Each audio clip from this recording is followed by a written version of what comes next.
It's the class awakening ceremony at the Hunter Academy, and every student here dreams of awakening a powerful combat class that will let them conquer dungeons and become filthy rich. This guy steps up to the awakening crystal first and places his hand on it. A massive glowing tree suddenly appears, leaving the entire academy speechless. Everyone instantly assumes he has awakened some kind of divine combat class. Even the principal personally walks over to ask what class he received. Then Chen reveals it's the Divine Creation class, an ability that lets him control tiny creatures and accelerate their growth. The entire academy bursts into laughter. The students start roasting him on the spot, whispering about how he just won the award for the most useless class of the year. After all, who the heck is going to conquer dungeons with bugs? Chen doesn't waste his time arguing. He simply walks away, activates his system, and is instantly transported to a mysterious dimension. Standing before him is the exact same giant tree that appeared during the awakening ceremony. That's where he finally discovers what his class can actually do. It lets him command insects, so Chen decides to summon his very first one. Except, instead of a tiny bug, he summons a gigantic mother of insects, a nightmare big enough to make even veteran hunters turn around and run. He casually transforms the giant monster into an adorable little girl, and that's when he finds out that by feeding her monsters, he can help her evolve into stronger and stronger forms, allowing Chen to build an unstoppable army of insects that everyone else is going to regret laughing at.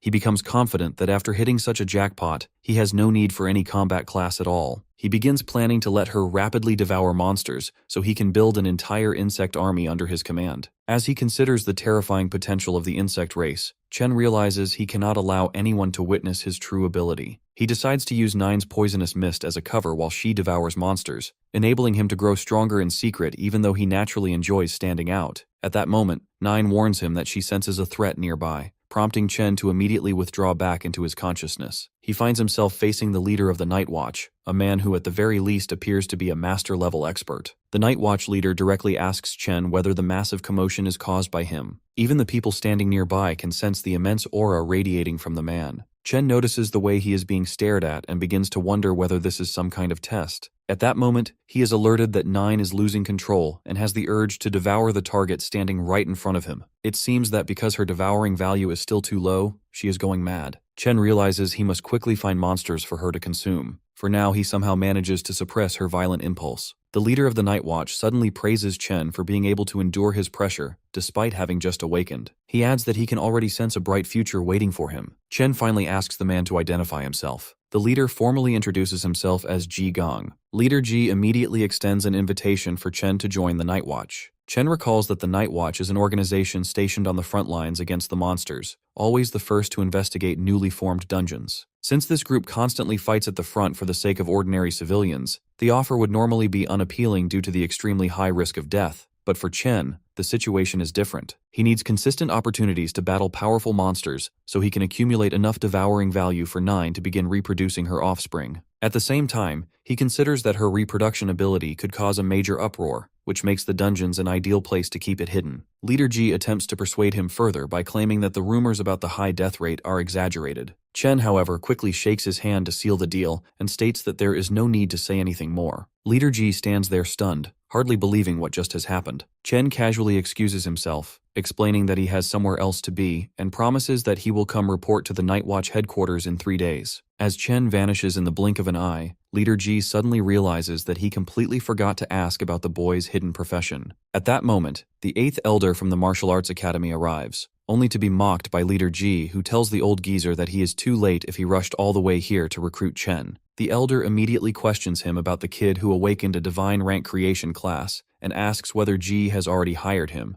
accusing him of planning to send the boy to die on the front lines. Since he belongs to the creation category, this would make him the worst possible fit for such a role. Leader Ji feels a chill run down his spine as he realizes he may have made a serious blunder. Meanwhile, Chen goes to visit his Uncle Wang and openly reveals that he has awakened a divine rank creation class. Uncle Wang assumes the boy must be disappointed and tries to lift his spirits by explaining how useful such abilities can be, adding that his parents would be proud of him if they were still alive. Uncle Wang then mentions that he is about to enter a beginner-level dungeon to gain some experience and invites Chen to join him. They form a team and step into the dungeon together. However, the situation takes an unexpected turn when they are matched with a C-rank dungeon instead of a beginner one, and undead soldiers are already standing, waiting for them. Uncle Wang grows uneasy as he points out that this dungeon clearly does not look like an easy challenge. Xiaoxi suggests that the celestial system might have adjusted the difficulty because Chen is a divine rank. Uncle Wang refuses to accept that explanation, insisting that Chen belongs to what is considered a useless creation category. Instead of backing down, Wang treats the situation as a stroke of luck, thinking this is their chance to obtain high-quality equipment, and he optimistically decides to push forward. He tells Chen to stay behind while he charges at the undead soldiers himself, warning him about how dangerous they can be. He calls for Xiaoxi to grant him a status enhancement as he cuts through the monsters one after another. Watching them fight, Chen begins to understand why Uncle Wang always comes home covered in injuries. He remembers how they have consistently supported him over the years, and he silently resolves to grow stronger so he can properly repay them. At that moment, Nine asks for permission to devour the surrounding monsters, and Chen takes this as the perfect opportunity to test her abilities. He starts by activating her corrosive poison mist and allows her to consume the fallen corpses. He follows along the path Uncle Wang has cleared, so that the mother insect can increase her devouring value. Without warning, a shadow lurker appears, with its name displayed in red. Chen speculates that the red marking might indicate that the level is higher than his own, yet he remains confident because he can share Nine's attributes through her united skill. He instructs Nine to transform into a spreading poison mist while he experiments with his own abilities. Chen proceeds to eliminate several monsters with ease, dispatching them as if they pose no threat at all. When more undead begin emerging from the distance, Nine alerts him that additional prey is approaching. Seeing the overwhelming number of monsters gathering, Chen grows concerned about Uncle Wang's safety and urges Nine to finish them quickly so they can rush over and check on him. Meanwhile, Uncle Wang is indeed at his wit's end. He urges Xiaoxi to retreat and take Chen out of the dungeon while he stays behind to distract the monsters. In the process of splitting his focus, a high-leveled undead seizes the opportunity to launch a sudden attack. Wang regrets letting his guard slip, but just before the fatal strike lands, Chen intervenes and shields him with a surge of poisonous miasma. Uncle Wang stares in shock and questions whether Chen is not supposed to have a creation class, prompting the boy to briefly explain that he possesses a hidden poison ability. Chen then instructs Xiaoxi and Li to escort Uncle Wang out since his injuries are serious, assuring them that he will hold off the monsters alone. At that moment, a system notification announces that the dungeon boss is being summoned. Wang grows anxious, yet Xiaoli tells him to trust Chen. Before retreating, the old man throws his sword toward Chen and asks him to bring it back safely. Chen grips the beginner-level sword with satisfaction because it extends the reach of his poison mist. He even boasts to himself that he has always been the best swordsman in his entire school as he cuts down monsters. Soon he confronts a far stronger enemy known as the Undead Monarch and uses the sword to deflect its incoming strikes. The weapon fails to withstand the immense pressure and shatters. Chen questions whether this creature is the true dungeon boss since it surpasses his expectations, yet what troubles him more is how he will explain the broken sword afterward.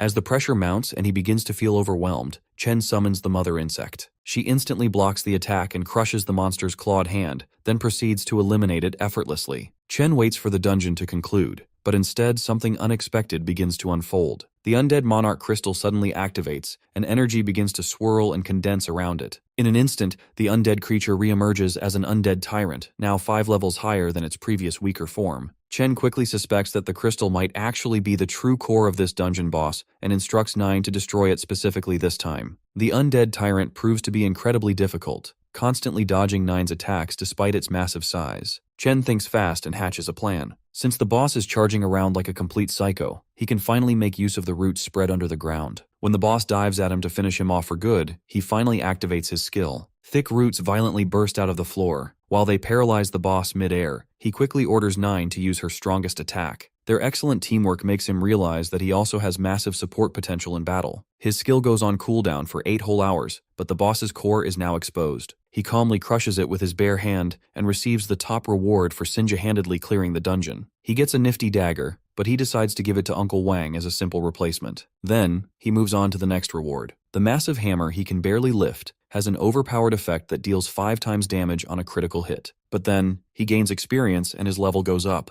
That raises his strength just enough for him to swing the hammer around like he is Thor. With that, Nine shyly asks him if she can eat the other weapons as her reward, but he tells her these are definitely not for eating. She pouts like a little kid, then asks him if she can have the boss instead. He suddenly remembers that monster bodies earn a boatload of devouring value and grants her permission to dig in. He wonders how she can possibly eat something so big as she opens her mouth wide. Without warning, she transforms into a massive behemoth nearly twice the boss's size. He is honestly baffled by the intense way she wolfs down the armored boss. He is safe inside the dungeon for now, but it would be big trouble if someone saw this scene. When he sees how much devour value the boss is giving, he realizes targeting bosses is the best strategy to grow fast. Right then, he hears the others coming toward the boss room. He quickly hides his chunker mom and pretends he soloed the boss because his poison happened to be its weakness. Since he cannot farm dungeons every single day, he thinks he will have to go into the wild to feed 9 instead. Uncle feels bad for him, having to do research even though he can already slay a boss at level 1. But he clarifies that he was hiding the truth because he did not want to worry his uncle. He shyly reveals he already joined the Night Watch, and he wants to farm in the wilderness to prepare for that. The scene moves to him exiting the train station on his way into the wild. He casually chows down on some dry bread. Every bite gives him a devour value, but Mother is clearly disappointed by the bland taste. So he pulls a map out of the storage ring Uncle gifted him earlier. You see, electronics get heavy interference in the wild, so a paper map is the only reliable way to navigate the post-apocalyptic area. He chooses the Goblin Dungeon beyond the question mark, which represents areas too dangerous to even explore safely. Just then, a ticked-off guy asks him if he has seen a dark-haired girl nearby. Apparently, he has been calling out to Chen for a while now already. My guy tells him he did not see anyone, except some loudmouth whose mom clearly did not teach him basic manners. When he sees his skin melting, the guy is shocked that a newbie can hurt a level 27 tank like him. Furious, he states Chen made a huge mistake messing with someone from the Xiao clan. He jumps away fast as the guy smashes the ground hard. He has no idea who the Xiao clan is, but the name sounds oddly familiar. He orders 9 to go all out against the scumbag immediately. The guy goes berserk, saying he is not scared of some creepy black mist at all. But then, he freezes when he suddenly hears someone say his name. Out of nowhere, a silver-haired man he calls Master appears right behind him. The man coldly calls the goofball a waste of oxygen and deals an uppercut to the jaw. It is his punishment for daring to use the Xiao clan name as a mere errand boy. Our boy instantly clocks that this guy is leagues above the other fool. The man calmly apologizes for his little dog barking too much. He finds Chen interesting and casually asks if he wants to join his party. Our boy refuses the offer and leaves immediately. The man already knows about his class and orders his errand boy to keep searching for the dark-haired girl. He also tells the others to gather their forces, because there is no way she can leave this place alive. Later, Chen is deep in the wild and starts thinking he might actually be lost. It is getting late, and Mother grows tired of munching on rats that give almost nothing. Just then, he walks through a gate and it suddenly starts raining. He feels like he has entered some special area. Sure enough, there is a massive 8-legged monster ready to ambush him. Mother gets excited, but he tells her that the monster is only big in size and the level is pretty low. He effortlessly dodges its attack, then smashes it straight into the ground like a certain bald hero. That is not all, because Mother shows him this was just the beginning.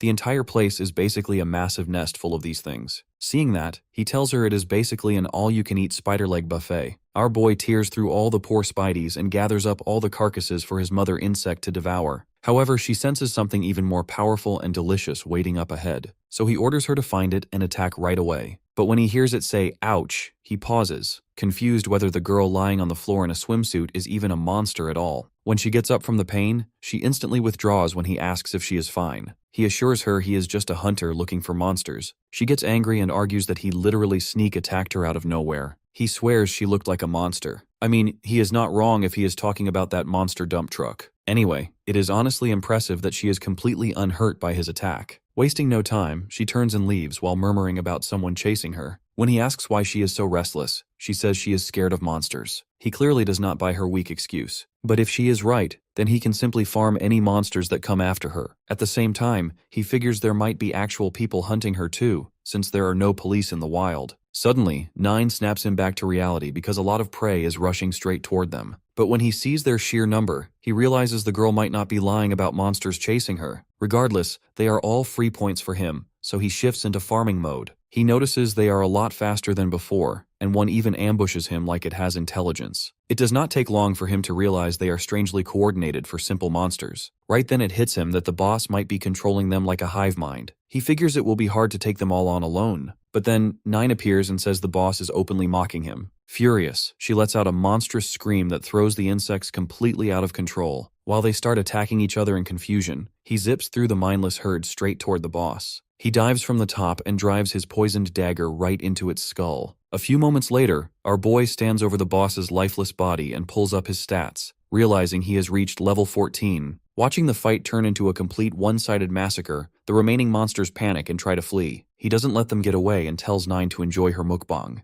After a short while, his devouring bar hits its limit, and the mother insect informs him that she can now create even more insects. Once he gives permission, her body begins to glow as the reproduction process starts, amplified by his own abilities. At the same time, the mark on his hand lights up, signaling that he has unlocked new skills and that swarm production is nearly complete. Chen stares in awe as countless flying insects spawn all around him, already wondering just how monstrous this army will become in future generations. As he pats one of their heads, he realizes the insect babies are absurdly loyal to him, and that their birth even unlocks several new skills. 9 suddenly sneaks up from behind and surprise hugs him, earning a few gentle head pats in return. She then tells him she needs to rest and instantly disappears back into her nest. Our boy feels satisfied knowing he can safely store his insect army and summon them whenever he wants. 9 wastes no time and immediately switches to snoring mode, making him realize just how exhausting the process must have been. Curious, he decides to test his new skill, Overlord. Raising his hand, he activates it and is completely stunned by how effortlessly he can control the swarm, even sharing their senses as if it's second nature. He realizes that the insects seem hungry for action too, and orders them to follow him, like some off-brand Jinwoo. The scene shifts to a monster-infested city as something crashes down from the sky. The monsters freeze, overwhelmed by the terrifying aura.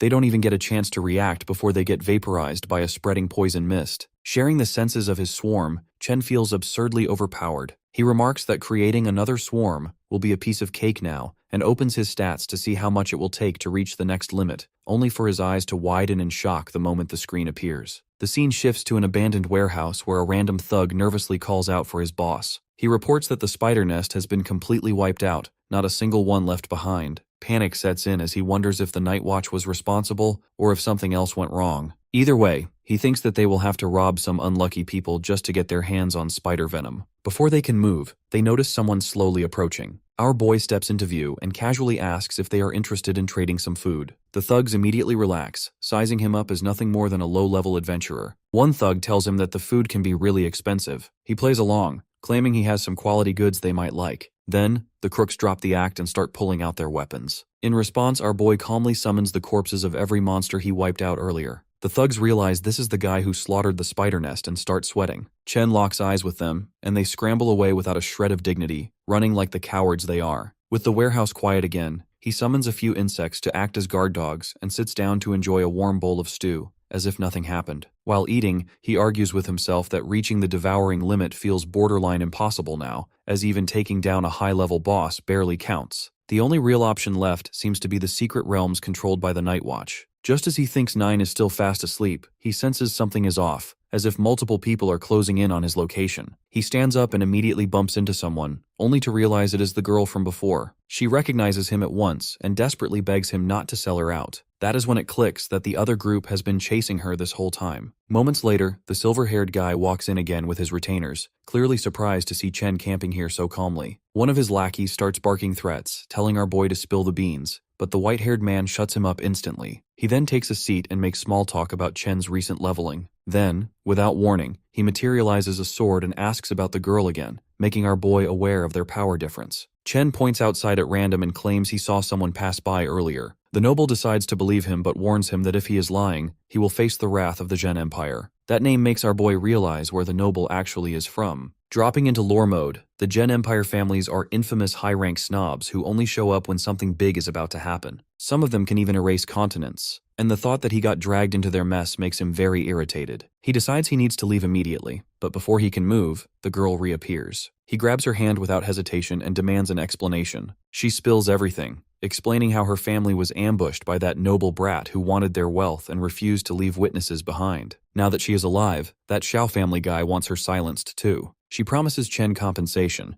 but he is more focused on his survival. Suddenly, a suffocating aura presses down on them, and the girl panics, realizing a barrier has been deployed around the area. A voice calls for them to come out, and our boy knows instantly that it is too late. The noble brat walks in again and coldly orders his retainers to capture them both. The girl grows desperate, shouting that he has already stripped the Luo clan of everything. The noble brat calmly replies that this is exactly why she needs to disappear. Our hero catches on to the family name at the same time she warns him that the Luo clan will never let this go. The noble brat starts going off, saying the Luo clan is nothing without money and amounts to little more than trash. He goes on a full rant, calling them filthy peasants he can crush for his own amusement. He adds that even if someone investigates later, they will find nothing at all. With that declaration, he activates his dragon family technique, sealing the entire area inside a barrier. The retainers immediately start getting bold and advance, but the noble brat raises a hand and tells them to wait. Turning his attention to Chen, he offers him one last chance. He promises to back him all the way to the top of the world if he submits. As proof of loyalty, he orders our boy to capture the girl as an initiation test. Our hero just laughs in his face, telling him to choke on his own spit and catch these hands instead.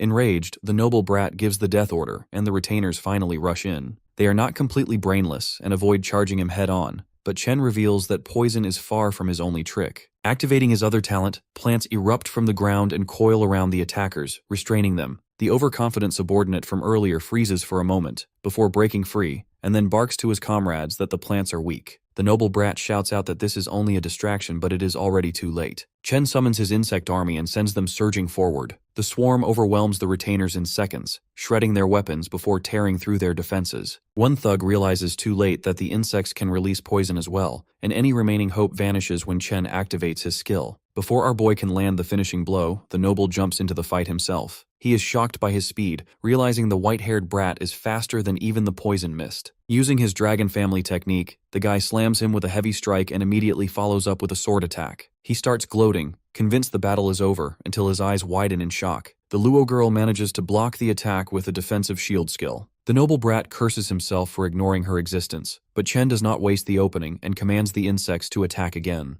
In a truly vile move, the noble brat grabs one of his own retainers and uses him as a human shield, letting the swarm tear the man apart instead. Chen calls him out for being a disgusting piece of trash. The noble brat ignores the dying retainer and simply says the man fulfilled his purpose. He then admits that Chen is stronger than expected, and swallows a strange pill without hesitation. Staring him down, the white-haired brat tells Chen to say his prayers, declaring that this next move will send him straight to the afterlife. He unleashes a flashy second form of the Kongning called the Dragon Subduing Slash, but the Luo girl barely wards it off using her enhanced Earth's eternal shield. She struggles to maintain the shield while the white-haired brat relentlessly continues using his second form. Chen realizes he must go all out and releases an ominous, immense aura that forces the Xiao family brat to question if Chen is actually a creation type. Our boy commands his insects to swarm him, but the brat still refuses to acknowledge the gravity of the situation. He considers the monsters mere insects, yet it takes him only a short while to notice that they keep regenerating endlessly. Chen's expression hardens as he challenges to see how long the Xiao family brat can keep up with his relentless swarm of insects. The white-haired brat continues using his second form, as if it is the only technique he can remember while panicking,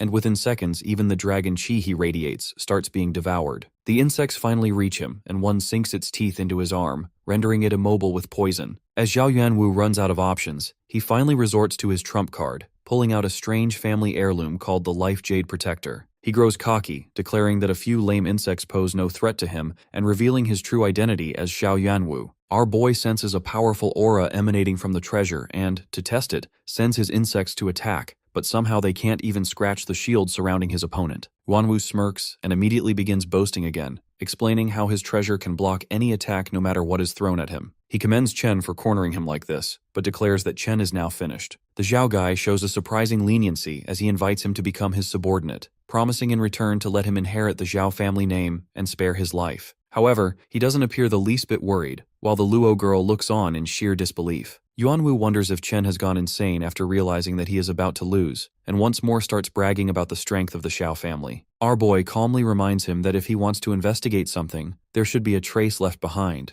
threatening that he will end his life without leaving so much as a trace. As Chen becomes shrouded in his poisonous aura, Mother Insect awakens from her slumber, announcing that she is starving and would like to use the Xiao guy for her meal. Yuanwu's confidence falters as he lays eyes on the spider-like monster before him. Mother Insect attacks with her claws, effortlessly shattering the so-called proud shield. She buries him in the ground as if digging a grave, murdering him brutally without leaving so much as a shred of hair behind. Mother Insect then lunges back to her master, thanking him for the meal. The Luo girl, having witnessed everything, grows worried that Chen might consider forcing her to kick the bucket now that she knows so many of his secrets. The girl hurriedly offers all her belongings contained within a storage ring worth 10 million to Chen. He turns toward her and coldly points out that she cannot be trusted after watching her lie so smoothly earlier. The Luo girl reveals that her real name is Sandao Luo, and swears that she will be struck by lightning 5 times if she ever lies to him again. When Chen refuses to even believe that her name is Sandao, she pulls out her identification card, showing him a photo of her chubby self from 2 years ago as proof. That doesn't look convincing at all. Chen responds with a chilling death stare, making his murderous intent painfully clear. After exhausting every other excuse and bargaining tactic, the girl finally takes out a seal scroll and explains that once she signs it, she will die instantly if she ever reveals any of Chen's secrets. Chen accepts the proposal and takes the seal scroll into his hand. When he asks about its value, she admits that it is worth 10 million, which immediately angers Chen because she has just used the only expensive item from the ring she was offering him. Sandow grows visibly anxious and quickly promises him an even greater reward if he agrees to escort her back to her parents safely. Chen refuses to act as her bodyguard and tells her that he needs to report to the Night Watch since he is already running late. Sandow persists and argues that her home is much closer, promising that she will arrange teleportation to the Night Watch headquarters afterward. Somehow, through sheer persistence, she manages to convince him to take her back to her residence. Before long, the two of them arrive at the Luo family mansion, which turns out to be an enormous estate. When the lady of the house hears about the Xiao family's actions, she becomes furious. Her husband attempts to calm her down, but she continues shouting in anger. Even so, she ultimately admits that the Xiao family is too powerful for them to confront directly, which is why she decides not to take immediate action. The Luo couple then turns toward Chen and presents him with their black card as a gesture of gratitude for protecting their daughter. They also arrange a lavish meal for him while preparing the teleportation Sandow promised. Chen shyly accepts the food, insisting that he will only taste a little, yet once seated at the table he ends up devouring far more than intended, completely giving in to his massive appetite. He begins to wonder whether this intense hunger is the result of controlling so many insects. During the meal, the lady of the house states that she cannot believe her daughter claimed Chen was useless after he saved her from the clutches of the powerful Xiao family. She doesn't buy anything her daughter told her. She even finds herself impressed by his handsome appearance, and within minutes she and her husband half-seriously attempt to rope him in as their future son-in-law. They assure him that their daughter is not engaged and proceed to praise her, explaining that she excels in business and works as a financial manager, which would make her a perfect wife for him. Sandow tries to stop her parents from being so straightforward, while Chen attempts to escape this unexpected predicament. The Luo couple then asks their daughter to personally see off their new son-in-law, leaving her sitting there in embarrassment. Even so, she cannot help but blush as she realizes just how handsome he truly is, almost forgetting how terrifying he seemed to her before. The scene shifts to the Zhao family, where Grandpa Xiao Yuanshan can hardly believe that the Life Jade Protector has been destroyed and that his grandson is dead. He immediately proposes launching an investigation,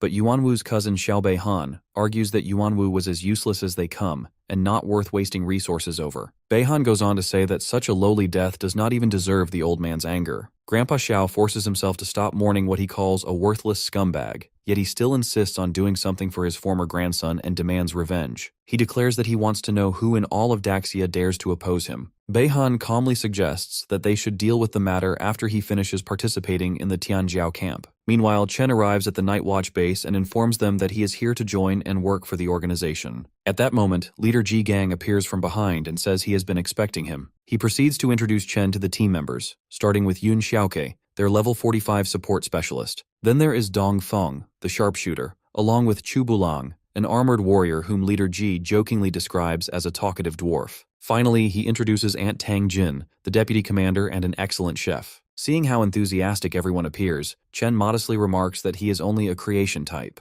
Leader Ji immediately tells him to stop belittling himself, reminding him that being divine rank is extraordinary on its own, and admitting that the entire team has high expectations for him. Jai warmly welcomes Chen into what he calls their family, and tells him that this will be his new home. Chen feels slightly cornered because his original goal in coming here is simply to keep his identity hidden. Leader Ji quickly shifts to business and explains that he plans to enroll Chen in the Tianjiao training camp, but the condition is that he must reach at least level 20 within 3 days. When Chen mentions that he is already level 17, Ji becomes even more excited and proudly praises his own judgment. At that moment, everyone in the base senses a strange presence, as if someone is tracking their location. Ji immediately asks Chen whether he has crossed paths with any powerful figures during the 3 days since his awakening. Seeing Chen's confused reaction, Ji clarifies that an unknown powerful awakener with divine sense appears to be monitoring his whereabouts. Chen begins to worry that it could be the Xiao family making a move. At Ji's request, Yun sets up a soundproof barrier so Chen can speak freely without fear of being overheard. Chen rubs the back of his head and admits that he killed Xiao Yuanwu, although he insists that he carefully erased all traces. He offers a mild apology, wondering whether he has dragged the Night Watch into trouble. Everyone reacts in shock, and Ji points out that Yuanwu is the grandson of Xiao Yuanshan. The group discusses how Yuanwu is considered the worst among his generation, which likely means that old Yuanshan will not personally intervene. They begin planning how to handle the situation, and for the first time in his life, Chen feels a sense of belonging, as if he finally has a home despite being born an orphan. Ji suddenly recalls that Yuanwu was at least level 30, and questions how Chen managed to defeat a battle-type awakener of that caliber. Chen explains that he had assistance from Sandao, the daughter of the Jiangnan Luo family, who possesses a hidden defensive-type profession. Jai relaxes momentarily and laughs while holding Chen's shoulders, remarking that although the Luo family lacks combat-oriented awakeners, they are the wealthiest clan in the region. He feels reassured, believing the Luo family would provide support if necessary. Just as Chen thinks his explanation has satisfied him, Ji quickly realizes that the Luo girl is purely defensive and presses Chen to clarify how the victory was actually achieved. Chen then discloses that he also has a second hidden profession of the poison type, which enabled him to defeat the Xiao heir. Uncle confidently shakes Chen's hand while it is still coated in poison. Chen attempts to warn him, but Uncle smirks, claiming his defense is exceptionally high. Moments later, that defense collapses under the toxin's effect, and Uncle awkwardly insists he simply did not activate it correctly before calling Yun over to heal him. Ji grows even more pleased, admitting that the more abilities Chen demonstrates, the more satisfied he becomes. However, after weighing the risks against the potential benefits, he initially decides to withdraw Chen from the training camp, believing the dangers outweigh the available resources. Once Chen learns about the caliber of resources offered by the camp, his interest is immediately sparked. He calculates that those materials could help him assemble a new swarm much sooner than expected. Driven by that prospect, he urges Ji to proceed with the registration, confidently asserting that he can safeguard himself. Meanwhile, by the West Lake, Beihan of the Xiao family demands to know whether his minions have discovered the whereabouts of the culprit who attacked the Xiao clan. The investigators inform him that from what they have gathered, Yuanwu's recent demise appears to involve both the Luo girl and Chen, who are currently participating in the camp. Beihan smirks, impatiently counting down the days until the camp begins so he can exact his revenge. Back at the Nightwatch HQ, Leader Ji tells Chen that even though he has successfully registered him for the camp, he is still concerned and has therefore arranged a strong ally for him. He reveals that the ally is Mu Hankui, and explains that he has organized for Chen to accompany her into a dungeon, giving him the chance to strengthen his relationship with her in advance. Chai even hints to Chen that he could try to impress her with his looks. Just then,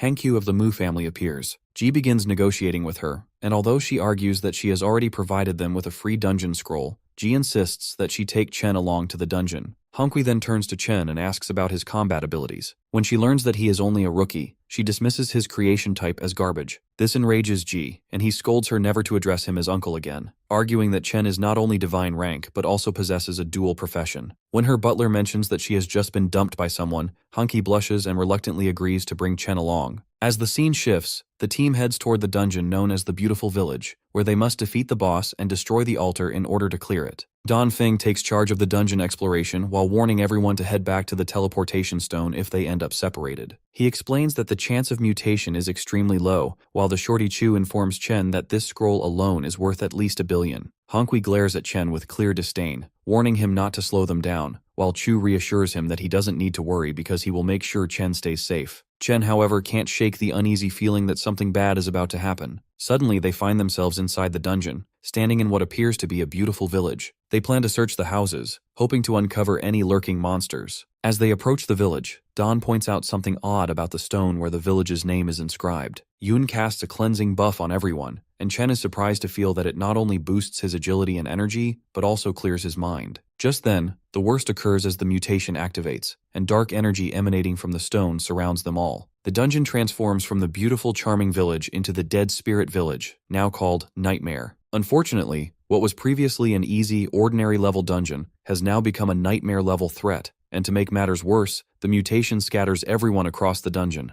Chen quickly realizes that fighting alone at such a low level could be life-threatening, so he decides to follow Don's advice and return to the teleportation stone to regroup with the others. As he steps into the room, he finds it packed with coffins. There, he finds a strange portrait on the wall and notices that it smiled after seeing him, making Chen wonder if he is imagining things. Just then, undead spirits begin emerging from the coffins, and they have a couple of skills like collision and corruption. When Chen realizes that these monsters are completely immune to general physical attacks, he understands just how badly he is cornered. He tries using his poison, only to discover that even his poison skill counts as a physical attack and is utterly ineffective, while Nine asks him to let her devour the monsters, though he hesitates, wondering if her eating might also count as a physical attack. Chen decides to let the mother insect give it a try, but instructs her to be cautious and to call for help if it fails, and luckily, Nine devours the monsters effortlessly. which makes her master realize that she also comes from the abyss, and would therefore be categorized as a dark species like the undead. He even considers that she might eventually evolve into a Lord of the Abyss, potentially ranking her higher than any undead around, and after confirming that these spirits can be consumed, he releases his swarms, instructing them to feast on the monsters while ensuring no humans witness the process. Chen lucks out, gaining a massive amount of experience points, leveling up rapidly, and in just over 10 seconds he accumulates more than 500,000 experience points, leaving him elated,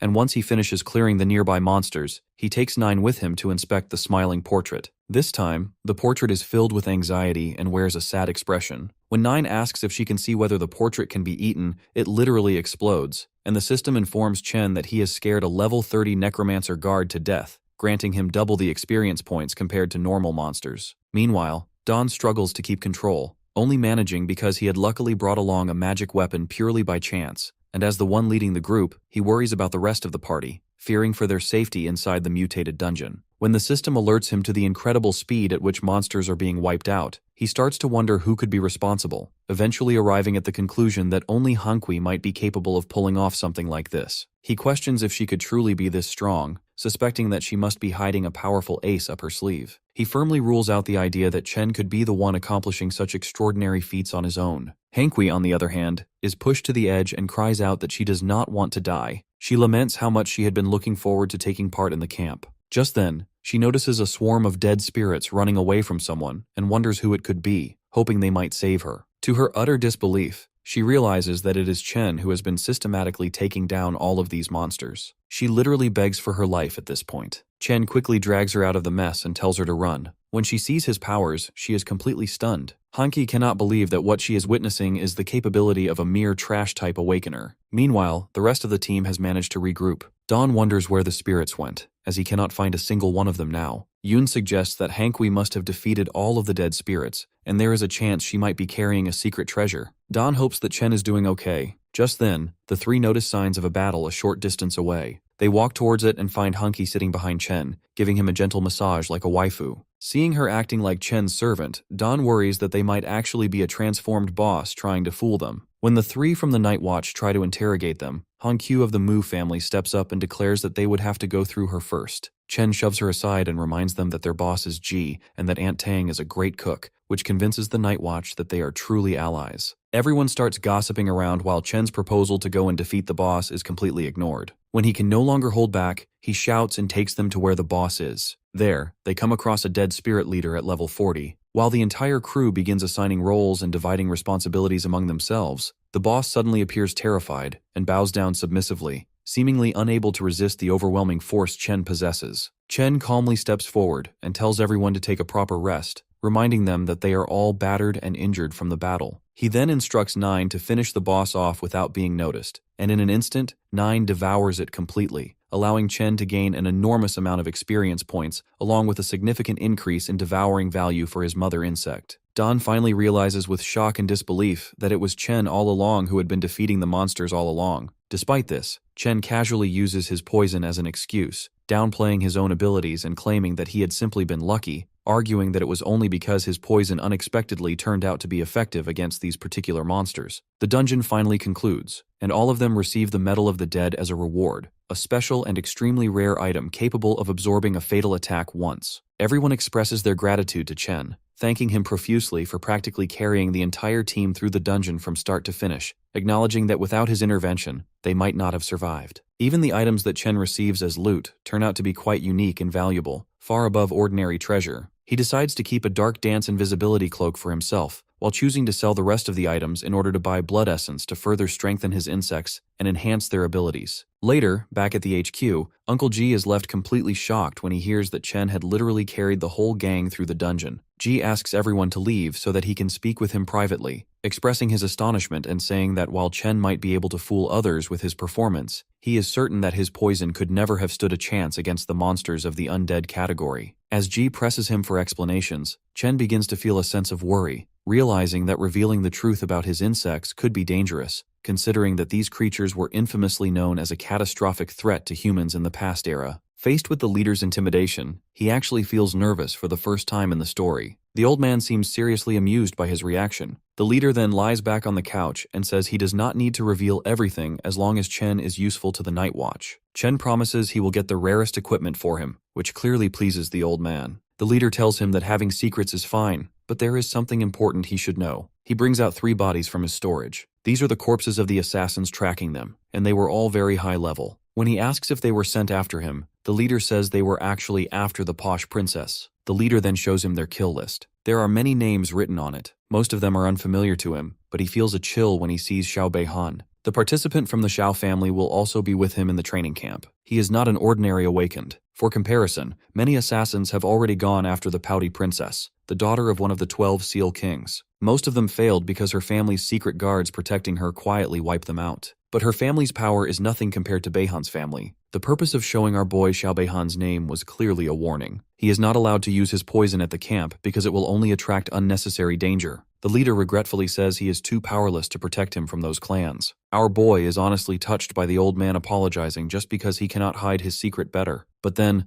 the man completely destroys all the respect he gained by casually asking if he smashed when he was alone with her in the dungeon. He quietly walks away, telling the old man he is probably tired and should just go to sleep. Later, he excitedly uses the blood essence he bought with the money from selling his rewards. Watching the high-quality purple juice swirl around, Nine immediately gets hungry. She throws a tantrum like a little baby when he refuses her request. Having no choice, he lets her chug a bottle while he uses the rest himself. A panel informs him she now has enough points to reproduce. With that, the insect army suddenly grows to 100,000 strong. Suddenly, he feels his black mist going out of control. It spreads throughout his room, even though he orders it to stop before his home gets wrecked. He yells at the brainless bugs like a cranky dad losing patience. That finally makes them return, after they nearly chew through all his furniture, of course. Boiling with irritation, he asks the drunk Nine how the heck he is supposed to control them if the only command they understand is eat. He feels good when he checks his stats, though. His current power is already on par with veteran fighters. After that, he prepares for the training camp, which will begin the next day. The scene shifts to the fire mage freaking out over the Night Watch leader's request. He told her he wants his master, the Heavenly Blade King, to personally oversee the training camp in case Chen gets into trouble. She thinks it is outrageous, but he believes it will be pure chaos if Chen's poison gets exposed. His poison class might belong to one of the devouring classes that were declared taboo many centuries ago. The lady thinks he is overthinking things and says he would already be in jail if his class were truly taboo. The leader just hopes she is right, and that he really is worrying for nothing. The scene shifts to Chen roaming through the forest. He hears a desperate cry for help from someone stuck high up in a tree. He uses his skill to grow large vines that easily pull the old man down safely. The man thanks him for the help and asks if there is anything he can do in return. So Chen asks him to guide him to the training camp, which the old man is coincidentally heading to as well. On the way, he asks why the old man does not store his sword inside a storage ring. The graceful man reveals he is just an ordinary swordsman with no special skills. Back in his day, he was too poor to afford a house. He had to live in a small hut owned by a hunter deep in the mountains. There, he discovered a very powerful technique after spending half a century training alone with the sword in solitude. Then, he suddenly starts going deeper into his tragic backstory, but Chen shows absolutely zero interest in the old man's non-stop yapping. When the camp finally comes into sight, he turns to look for the man, but the graceful geezer is already gone without a trace. Later, he receives his identity wristband at the camp. There, he just stares in confusion as 2 girls immediately start simping over him. Their little rom-com routine abruptly stops when someone huge crashes down next to them. A nearby patrol officer fights the student who started throwing punches before the session even begins. But that veteran fighter also gets blown away like a human basketball. The ones behind the chaos are an assassin Shorty from Tianji Tower, the psycho chief commander of the defense force, and the immortal sword Xiao Beihan. Sandow gets angry the moment she sees him because he stole her family's legendary sword. But the biggest threat the 3 of them are facing is the unbreakable Wu Shuang. The guy is so cracked that he is casually taking on all 3 of them at once. It is said he has 3 classes, and no one even knows what they are. Their explosive reputations make our boy curious whether his insects would even stand a chance against monsters like them. Just then, the Xiao clan brat suddenly surprise attacks the Luo girl. He is impressed that our boy moved her out of the way when even the so-called invincible Wu Shuang could not dodge it. The guy immediately accuses him of murdering his brother. Even if his brother was trash, it is unforgivable for anyone to kill a member of his clan. Chen does not hold back either, mocking him that his rotten personality must be some family disease. He inwardly apologizes to the leader for breaking his promise not to attract attention. Before their duel can even begin, however, a giant slash tears through the ground between them. It is announced that the Heavenly Blade King has arrived on the scene. The graceful old master calmly tells the rowdy bunch to stop right there or face his sword. My guy facepalms when he realizes the senile old man he saved from the tree earlier was actually the Blade King himself, a living legend who makes even the four geniuses freeze up in fear. Murmurs start spreading about the legendary man's insane power. Even the four geniuses begin thinking of ways to stand out in their master's eyes. Meanwhile, Chen looks completely clueless and quietly asks his girl what the big deal is. She explains that the legends say the master was so awesome in his prime that he killed a dragon with a single slash. Princess Hankyu adds that his standards are so high that he even rejected Wushuang's request to become his disciple. In his whole life, he only accepted 2 students. Our boy suddenly realizes he missed his golden chance to learn from a legend. He ignored him earlier, thinking he was just some random senile old man who liked climbing trees. Anyway, the master announces that their zone has been massively underperforming for years. To fix that, he introduces a new rule. 10 participants must die in every round. When the candidates hear that, they immediately start getting second thoughts. Xiao Beihen, on the other hand, looks excited. He already has 2 deaths lined up.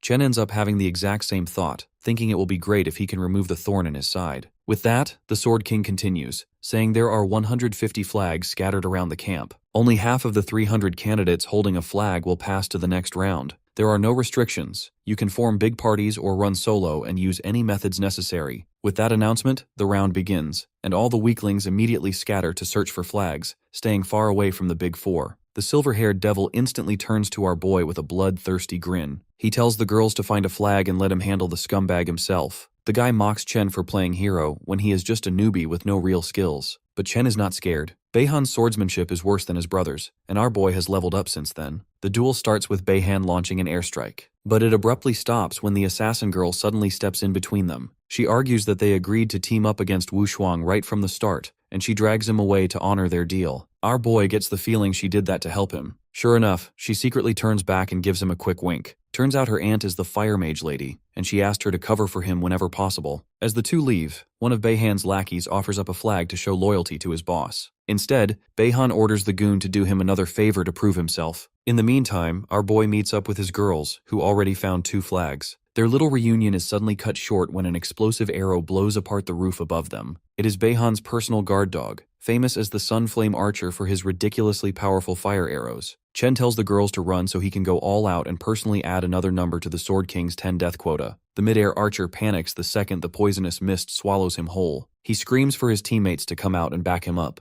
But the guys completely lose their minds and bolt when they see his slow, agonizing death. Watching through the security footage, the Sword King and his vice captain quietly nod at how fast and clean the kill was. The old man orders his subordinate to call in teleportation specialists for emergency extraction if things get rough. He also tells him to release 10 grade 3 monsters near different flags. That way, the geniuses will be forced to fight monsters instead of other candidates if they want those last 10 flags. Shifting back a few minutes earlier, Wushuang looks disappointed seeing the trio struggle just to scratch him. Right then, an announcement says our boy drew first blood. Beihan is baffled because defeating his loyal puppy is no small feat. It happened way too fast. The other 2 are just as stunned by the sudden news. Hearing that, Wushuang calmly asks if they should really be wasting time here instead of meeting this hidden genius. Then another announcement plays, talking about 10 special flags guarded by monsters and a massive cash prize for clearing them. All 3 of them instantly disappear, rushing off to secure those monster flags first. Shocked, Chen starts calculating all the leveling resources he could buy with that prize money. Before he can even finish thinking, one of the monsters suddenly appears right in front of him. Hankyu quickly warns him to be careful, saying it is at least level 90. When the Luo girl notices that the wolf looks strangely weakened, Chen immediately tells her to get as far away as possible. He nearly gets hit by a sudden sword slash. Riding the wolf like some Minecraft horse, Beihan coldly says he underestimated Chen for far too long. Chen fires back with a poison attack, but the swordsman easily slices through the dense mist with a sharp wind strike. The girls panic since he is clearly at a huge disadvantage. Not holding back anymore, Chen goes all out and summons a massive poison mist dragon. Beihan is not impressed. He responds with a forbidden wind technique that completely engulfs the giant poison dragon. Chen actually appreciates that because the flashy move lets 9 quietly swallow all the energy and stack devour values. When she is almost done, he sends out a concentrated burst of poison to punch straight through the wind lotus. Dumbfounded, Beihan cannot wrap his head around how his technique lost to what he calls a pathetic poison attack. He activates a jade barrier stone just like his brother did. The dude suddenly acts immortal and loudly declares his victory. Chen simply tells his girl to deploy her shield and seal the entire area. Beihan frowns and asks what he is trying to do. Our boy silently grins back, asking if he has a clue about how his brother got whooped. Beihan is completely certain that a second-rate poison user cannot do anything against his barrier at all. To everyone's surprise, the shield actually endures Little Nine's strike without breaking. The wolf beast under his control immediately rushes in to protect its master in panic. In response, Mother summons 2 poison dragons to take care of the beast, while she personally penetrates his barrier. Although Chen is surprised by the barrier's toughness, he remains confident it will eventually shatter. Watching through the screen, Guang orders the teleportation master Cheng Yuan to pull Beihan out immediately if things turn dangerous. The Sword King questions whether it is really unacceptable for a hunter to die on the field just because he is Xiao Zhengguo's son. The subordinate argues that they are not truly in any position to oppose the general's family. The events inside the training camp are being hidden for now, but everything will be revealed after it ends. The Sword King wonders whether our boy can actually eliminate one of the highest-ranked participants here. He also grows suspicious that the barrier might be meant to prevent them from teleporting Beihan away once he gets seriously hurt. The scene shifts back to the battlefield, where the wolf beast suddenly drops like a lifeless sack. Beihan's jade barrier begins to spread visible cracks across its entire surface. Right then, our boy receives a mental warning to keep things low-key because the teleportation master Cheng Yuan is on his way. He immediately recalls his mother insect to avoid exposing his real strength. As a final gift for the arrogant brat, he orders 1 poison dragon to self-destruct and finish the barrier completely. The shockwave from the explosion is so intense that even the Luo girl feels the tremor from far away. After the dust settles, our boy sees a single arm still gripping a sword fall directly in front of him. That makes him wonder whether nothing else remains, or if the body was teleported away at the last second. He decides he can sell the limb back later and casually tosses the sword to Lady Luo as a present.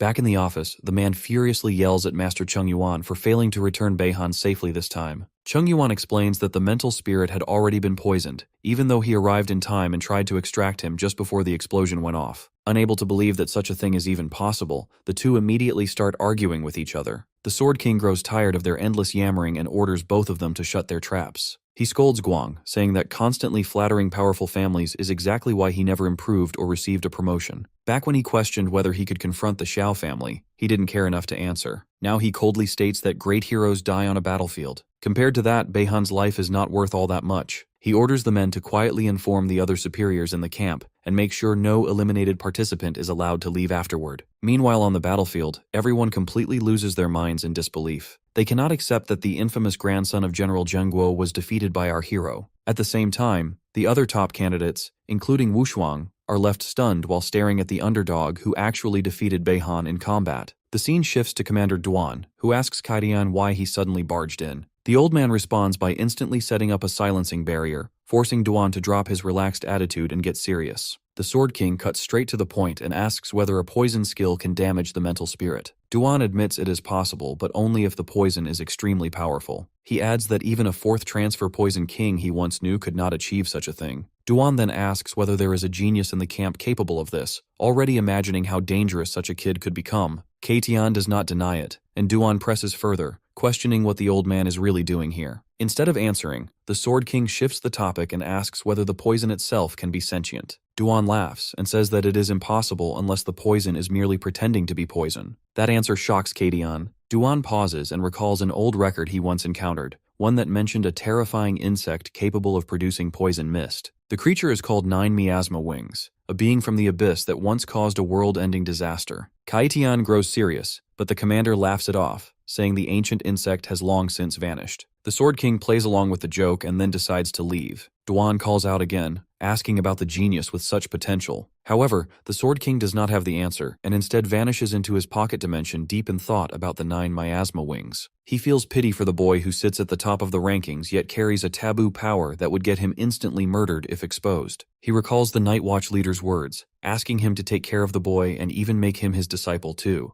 It hits Kaidian that Ji actually wanted him to take the kid under his protection. Convincing himself that power does not define evil, he decides to take Chen under his wing. Still, he decides to take some precautions and sends a telepathic message to Hong Yao. The old man orders her to investigate the number 0 ruins and gather information about the insect. He then returns to the control center, where Yang reports that the test is nearing its end. Most of the ordinary participants are barely holding on, while the real geniuses are close to clearing all 10 beasts. Lei and Liu had teamed up to take one down. The red-haired boy and Ying formed a pair and are already eliminating their second one. At the top stands Wu Shuang, who has defeated 3 beasts solo and is now moving toward our boy's location. Yang adds that Chen himself has already taken down 2 beasts alone and that the 9th beast has just been released in his area. On the battlefield, Chen stares at the towering monster ahead of him, excited to mark his third beast of the day. Poison mist spreads as 9 lunges forward, devouring the beast and rapidly stacking points. The monster is quickly reduced to an empty shell, and Chen smiles as 9 levels up. Suddenly, a massive fist rushes toward them. The girls rush forward to shield Chen, but Sandow's defense shatters, sending them flying like origami. Forced to react, Chen releases poison mist to block the blow, and the impact sends him sliding backward.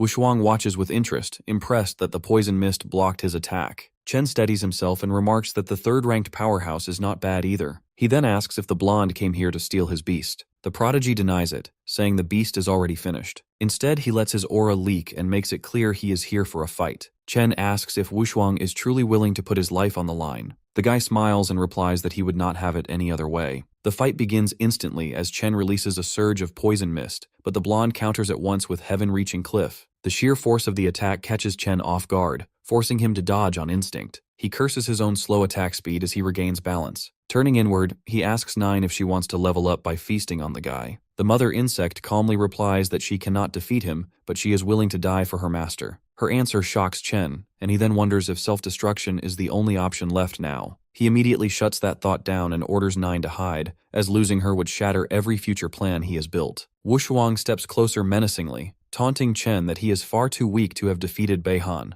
That hits a nerve, and our boy activates plant growth, causing vines to appear, which seal the prodigy inside a dense cocoon. The guy only smiles and asks if Chen did the same thing to that noble brat. Back at the control center, Kaitian grows irritated as our boy completely blocks the cameras yet again. Yang tries to calm him, saying Wushuang's vitals are stable. Kaitian snaps back that he is worried about Chen instead. Wang calls out his favoritism, but the Sword King brushes it aside, pointing out that there is a massive gap between the two fighters. The battle resumes as Chen summons his insect army. Wushuang shows a moment of surprise but remains calm, preparing another skill. The insects swarm in, only for the guy to slam his hand into the ground. Giant fists erupt upward, smashing through the air and wiping out the insects in a single wave. Our boy then uses his insects as kamikaze drones, making them explode on the prodigy's face, which causes a huge explosion. Just then, Wushuang jumps up from the smoke and claims that he now understands how he defeated Beihan earlier. He then uses his giant fist skill again, forcing Chen to defend himself. The impact drives our boy to his knees, and he realizes this must be the true strength of someone carrying Wudi's bloodline.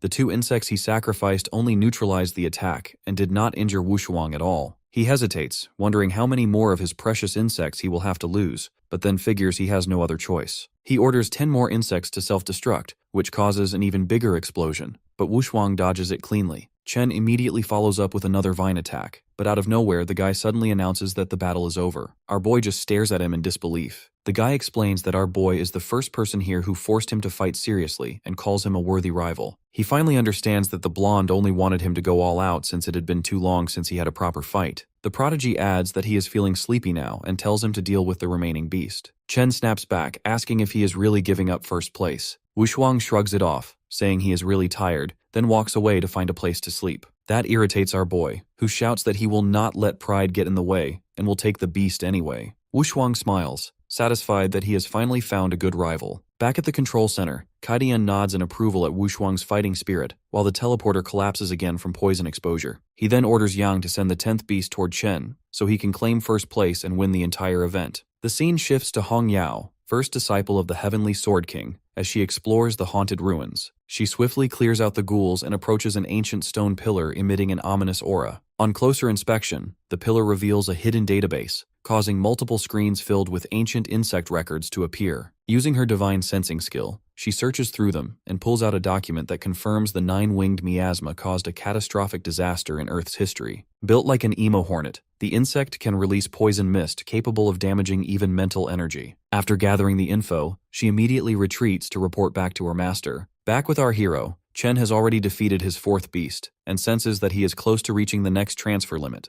With surplus flags in hand, he casually hands the extras to the girls, who happily accept their effortless victory. Ying and Bai also manage to defeat their own beast not long after. As the redhead wonders if the prodigy secured first place, an announcement echoes across the camp declaring the exam over and ordering everyone back to the square. Chen sends his insect army to clean up any remaining beasts, while Beihan, still bitter from his defeat, silently swears revenge, even if it means relying on his grandfather. Once things settle, Kaidian calls all the successful participants to follow him to the Forbidden Zone trial. Panic spreads through the group due to the danger, but they decide to trust the Sword King's power. Recalling Hong Yao's confirmation of Chen's taboo power, the old man suddenly draws his sword and unleashes his heavenly blade technique. The entire camp rises into the sky as a single chunk. Flying away from the campsite, he orders his blade to carry them all the way to Yungmeng Marsh. The participants are left stunned by the sheer display of power. While others are in awe, Chen grows concerned about their destination and questions the girls. Han Qiu explains that Yunmeng Marsh is one of the 8 forbidden areas, capable of bending space and time. Small fragments exist in that space that may be bigger than Earth and are drifting unpredictably through the domain. Time there does not align with the outside world, and she recalls a case where someone entered for 2 hours and emerged as a 7th transfer king after 2 centuries had passed in the real world. Chen concludes the place is pure chaos, though Sandow reassures him that the Sword King must have a plan to guide all of them. Meanwhile, back at the campsite, the onlookers grow agitated over the Sword King's risky decision. Commander Duan rushes in after receiving Kaidian's emergency message and listens as officials protest about their children being taken away. Internally cursing the old man, he remains calm and shuts them down,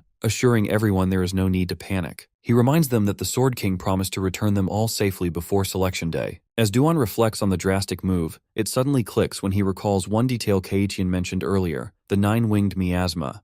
Sometime later, Ji receives a message from his master that Jiang has something taboo, and it's such a serious matter that he's taken him to the Forbidden Zone to lay low for a while. He also asks him to try and find some allies among the Sealed Kings, because they might face a fierce battle when he returns. Shortly after, Ji laments to Tang Jin about how it'll be to protect Jiang, who had killed the prodigy from the Huang family and cut off Beihan's arm, apart from the fact that he's holding on to a taboo. Regardless, Tang assures him that they'll get through it, since he has made up his mind to protect Jiang. She encourages him to focus on the future, and mentions that she's spoken with her father, who is willing to stand with them. She reminds him that they have the Heavenly Blade King, senior sister Hong Yao, her father, and Commander Duan. With 4 Sealed King powerhouses, they can handle any storms that come their way, so Ji is encouraged to meet the Sealed King Mu family and the merchant Luo family to get more allies for Jiang.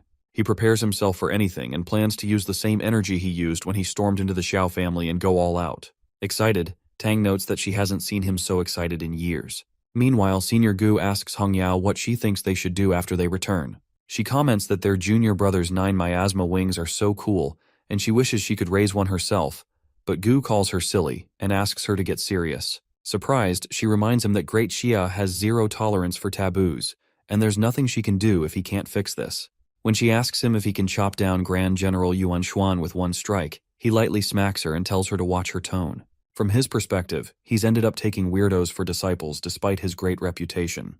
Hong Yao is always loud, rowdy, and never cares about anything, while Ji is stubborn and headstrong. Eventually, Hong Yao asks her master why he's so bent on protecting Jiang, and he recalls that he had randomly chosen her as a disciple because she wore red armor that he thought looked cheerful, and he chose Ji, who had mistaken him for an old customer outside a club. Back in the day, when the Xiao family heir went to forcefully marry Tang Jin, Ji Gang went to stop it, and Master Gu was ready to lay down his life to protect him. He wonders if he needs a reason for everything and states that he just does it because he cares. And it's the same for Jiang because he knew they'd get along the moment he met the boy. Jokingly, Hong Yao calls him the best teacher in the world because he acts so tough but is so protective, but he tells her to stop flattering him.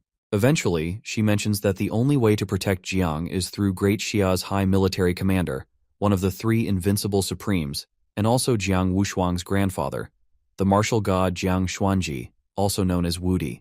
Meanwhile, at a place called the Pojin Cavern, Myriad Race's battlefield, Xuanji lands a punch on the ground that sends several men flying back. He's surprised that a group known as the Myriad Races dares to invade Great Xia, so he tells his men to kill them without mercy. He quickly tells his men to guard the entrance to the cavern, but he soon receives a telepathic message from Wushuang, who he knows should be busy at a prodigy camp right now. Soon after, Senior Gu appears, so Xuanji asks Gu if Wushuang got into trouble in the camp. However, Gu clarifies that his son is doing very well, but he wanted to make a deal with him, so Xuanji asks him to speak his mind. Gu immediately explains that he took in a disciple who is a divine-level creation type, but possesses the taboo 9 miasma wing, and he wants him to protect his life. Surprised, Xuanji reminds him that Great Xia has always believed in killing rather than letting those with taboos go free, and he asks him if he thinks he's all-powerful because he's the martial god. Surprised, Gu tells him he actually believes that, so Xuanji asks him to name his terms. Finally, Gu mentions the Hall of Taishu in Yunmeng Marsh, which only he knows the way to, and mentions that he can take Zhang Wushuang there to give him quite an eventful experience. The Hall of Taishu is the legendary treasure trove of the heavenly Tao, and Wushuang's cultivation will advance greatly if he can go there. Eventually, Xuanji says he'll agree on the condition that Jiang is not allowed to use the 9 miasma wing during the Prodigy tournament, and he will throw him to the myriad races battlefield to fend for himself if he can't take first place on Great Xia's overall Prodigy leaderboard. When Xuanji mentions that there's no other choice if Gu really wants to save his life, Senior Gu agrees, since sending him to the battlefield is still better than letting General Xiao and the rest kill him when they arrive. After Gu leaves, Xuanji reasons that it's impossible for the 9 miasma wing to reach a natural calamity scale in this era. Besides, Great Xia has produced other divine-level talents before Jiang that are not creation types. He's certain that he can't pass Wushuang in the test, or even take first place without using his taboo, but even if he ends up stirring trouble, he can wipe out any evil spirit in the world in seconds, since he's a martial god. Meanwhile, when the entire camp enters into a strange-looking place, Jiang asks the ladies if they've officially entered the Yunmeng Marsh. Hankyu is unsure because it's hard to know the way, but Senior Gu relies on Aura to lead the way. Apparently, the deeper they go into all the 10 layers of the marsh, the easier it is to get lost, and Hankyu mentions that her grandfather got lost in the 7th layer years ago. Since the path can't be remembered using eyes and the brain, Jiang suggests that they sit down to meditate so their spiritual sense can guide them, so they join him. While they meditate, Jiang notices the Tree of Origins drifting towards something even when there's no wind in his mind. He wonders if it's leading the way, or if there's something ahead that the tree is craving. Surprisingly, the tree suddenly bears fruit, and his system tells him that he's obtained the red function fruit, with the ability to copy one of the target's abilities and fuse it into himself. The copied ability has no class restrictions, and he has to complete the copy within 3 hours, or the card will expire. Shocked by the prospect of copying an ability with no class restrictions, he recalls that everyone in the camp is a top-tier prodigy, and he can pick anyone he wants. The most valuable targets would be Wushuang, Feng, and Tang Ying. However, since the copy ability is random, he worries that he might end up with some garbage skill. Having just 3 hours to make a decision, he wonders whether to just take a gamble. Suddenly, Gu announces to them that they've reached the 6th layer of Yunmeng Marsh, called the Taishu Realm, and the Hall of Taishu is up ahead. Suddenly, it occurs to our boy that he can copy one of the old master's characteristics, especially since he said he only knows one move. This way, he can copy the skill and consider it an early lesson. They soon reach Taishu Hall, and the kids are excited. Apparently, there was a legendary Sealed King in the Demon City who ascended to Sealed King in this hall, and one of the 3 invincibles of the Great Xia, called the Great Dreamer, attained enlightenment here.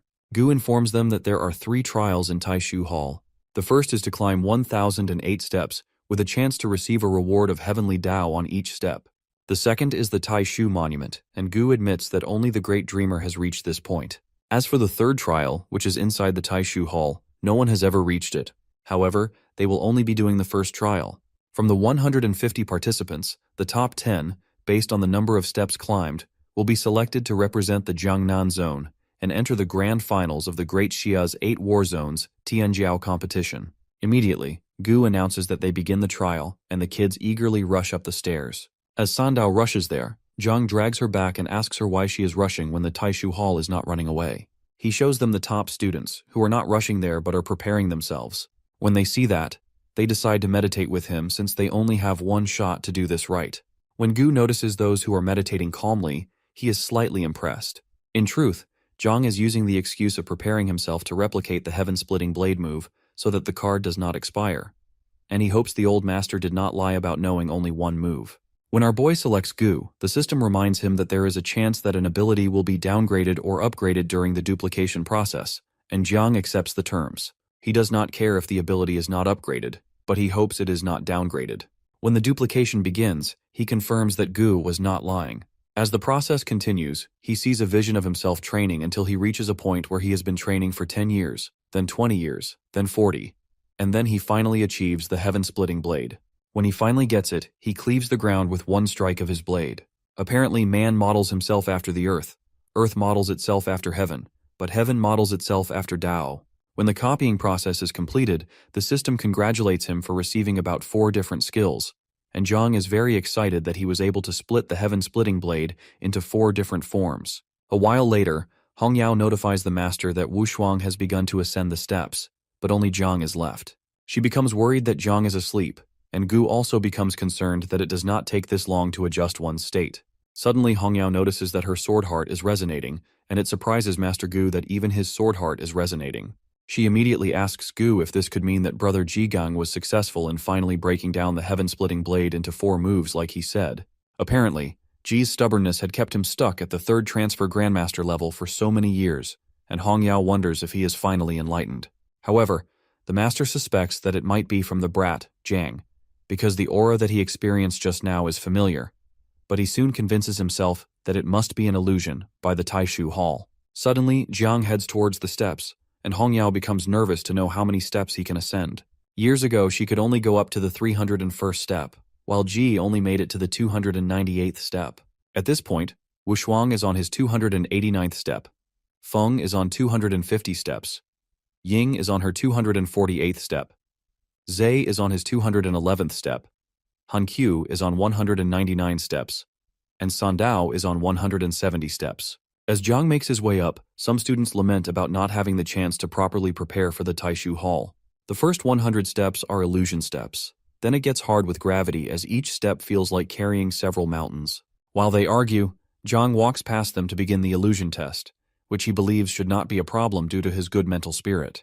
When he gets there, he is shocked to see Xiaoyan Xuan, who threatens to kill him for touching his grandson. As Yuan Xuan slashes with his sword to destroy him, Jiang quickly blocks with his poison mist, but he gets knocked backward and realizes his insects could not block it.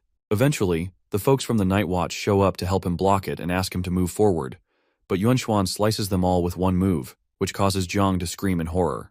In reality, Hongyao is shocked to see Jiang stuck on the first step, with tears streaming down his eyes. Her master clarifies that the first phase of steps tests the mental spirit, physique, agility, and strength, but all the geniuses in the camp have been tempered with rare materials and treasures since they were young, except Jiang, who has always relied on himself. It seems that Jiang will suffer in this trial, and Hongyao becomes afraid that he will get sent to the battlefield, just like the master agrees with the martial god. In Jiang's vision, he begs Yuan Xuan to kill him because he does not want to live anymore after causing everyone's death. When the Tree of Origins causes Yuan Xuan to fade away, Jiang is shocked to realize he is in an illusion. He is shocked because it felt so real, but he eventually comes back to his senses. Suddenly, the system congratulates our boy for receiving 5 Star Wish fragments. Apparently, 1,000 fragments can be combined to form 1 complete Star Origin. 10 Star Origins can increase a skill between levels 1 and 3, while 100 is required for skills between levels 4 and 6. Zheng is shocked because a single fragment is worth tens of millions in the market, and such rewards seem so generous at the start of the trial. It's also a good thing because he can sell each fragment to be able to feed his swarm for a while. While he climbs higher, he wonders why the illusion hasn't attacked him again in the second step. But when he sees the Tree of Origins, he excitedly realizes that the tree has blocked the illusion completely. When Zhang begins to laugh excitedly, the others wonder why his expression suddenly changed, and suppose that he's about to get kicked out of the stage. Zhang overhears them and promises to show them how he'll casually crush the entire trial. When he looks up, he realizes that Wu Shuang is almost at the 300th step already, and he needs to surpass him. When Zhang hesitates, Hongyao supposes that her junior brother is stuck again, and may not be able to even surpass the 10th stage. Suddenly, Zhang begins to jump from step to step and starts singing happily. The others almost choke from the shock of watching him playfully sing till he reaches the 100th stage, and they wonder if he got stuck in the first stage intentionally because he liked those stages. As Zhang jumps past the ladies, he playfully sings to assure them that he believes his sisters will reach the 100th stage, which really motivates Han Qiu to want to risk her life to meet his expectations. Shocked, Hongyao asks her master if the Hall of Taishu's assessment is malfunctioning because Jiang has reached the 200th stage and is not slowing down at all, but even Master Gu admits to never having seen this before. As Jiang jumps past some other geniuses, they wonder if Jiang is really experiencing the same trials they're in. Suddenly, Jiang comes closer and finds the 3 top geniuses stuck at the 299th stage. Meanwhile, the master and Hongyao realize that every stage after the 300th is a major hurdle, and is even hard for prodigies, because every step after feels as heavy as a mountain. When the 3 top students notice Jiang behind them, Wu Shuang and Ying commend his ability to catch up, but Feng doesn't say anything. Eventually, Wu Shuang informs them he'll take the lead now. Suddenly, Zhang's divine rank spirit nurturer talent begins to resonate with Wu Shuang, so Zhang wonders if he's also divine rank. When some chains appear around Wu Shuang, Zhang wonders if the chains are to suppress his strength.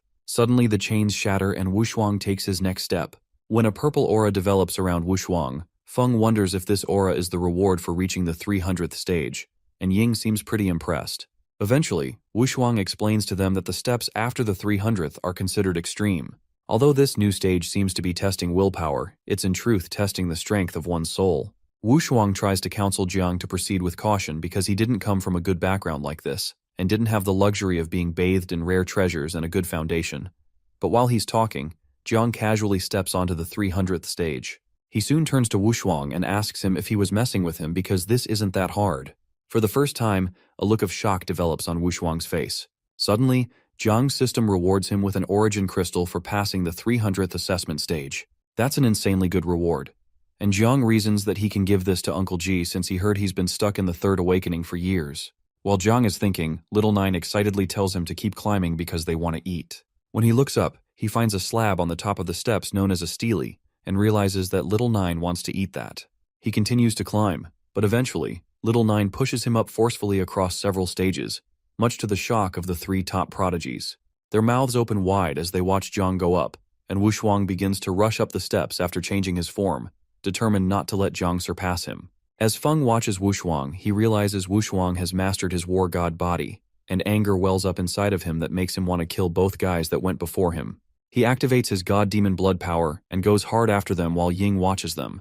Those behind the three prodigies wonder if the others have gone crazy and hope Ying isn't also some kind of freak. Ying assures them she's fine and just an assassin, but an odd air soon develops around her, and she turns into a snake, blasting across the stages and leaving the two guys confused.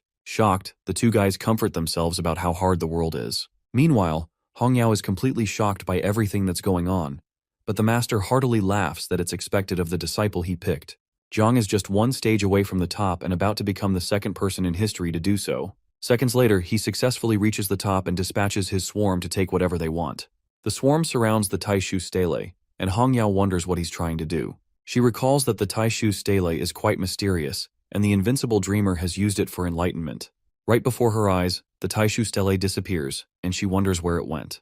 The master is equally shocked that he absorbed the stele for himself and wonders how he did that. Wushuang soon reaches the top and realizes he's lost but plans to go all out when they compete in the Great Xia Prodigy ranking. When Wushuang turns back, the others decide to retreat, since going any further can kill them and hurt their essence. Meanwhile, the ladies watch Jiang in awe, and Hankyu is glad that they've also been able to complete their mission. Jiang reached 1,008 steps. Wushuang reached 623 steps. Feng reached 609 steps. Ying reached 600. Lei and Liu reached 304, while the two ladies reached 300. The master realizes that these kids probably wouldn't have made it this far if not for Jiang, and Hongyao agrees that the new generation is much stronger than they were. Soon after, Hongyao notices that Jiang isn't coming down from the top and is standing there in a daze. Meanwhile, Jiang is notified that Little Nine has been upgraded to level 25, and their devouring value has skyrocketed, which means they'll be able to breed a third generation soon. However, when he notices that Little Nine brought back the stele to the nest and is clinging to it, he wonders if the 9 miasma wing and the stele are connected in some way. Suddenly, his insect system informs him that the Taishu stele was originally an abyssal anchor stone, located at the bottom of the abyss, a companion artifact, and one of the abyss's core essences. It suddenly makes sense that Little Nine is clinging to it since she's the ruler of the abyss. While Jiang is thinking about it, his system informs him he's become the Taishu realm master. No matter where he is, with a single thought, he can teleport back to the Taishu realm at any time, and no one except the master can open the gates of the Taishu hall. It seems the stele is the key to the hall, and Jiang is absolutely stunned. But he decides not to enter the hall now since many eyes are watching and decides to check it out later. While Jiang jumps down, Master Gu and Hongyao apprehend him to speak privately. Some other students who notice that believe it serves Jiang right for acting so cocky. When they're alone, Master Gu mentions that one of the Great Xia's 3 invincible figures, the Dreamer, could only observe the Taishu stele for enlightenment, so he asks him how he used the 9 miasma wing to absorb the Taishu stele. Shocked that the master already knows about the 9 miasma wing, Jiang wonders if the master summoned him here to kill him. When they notice his silence, the master jokingly asks him if he really thought he could fool everyone by portraying the 9 miasma wing as poison, and Hongyao laughs at the look on his face. Eventually, Jiang realizes they don't want to kill him, so he explains that the 9 miasma and the Taishu stele both come from the abyss, and the Taishu stele originally belonged to the 9 miasma wing. Immediately, the master informs him he only has two options because of the stance of Great Xia on taboo. Either he stays in the Yunmeng swamp forever and lives as an exile, or he comes back to fight for his survival, even though those of the general level or invincible level will want him dead. Suddenly, Jiang confirms his suspicions that the master brought him here to give him a way out. While he wonders why the master is treating him this way, Hong Yao tells him to answer the questions. So Jiang replies that he's only killed bad people with his power, and he's done nothing wrong. He explains that he won't run since he has a clear conscience, and the master laughs heartily that this is expected of the disciple he's chosen.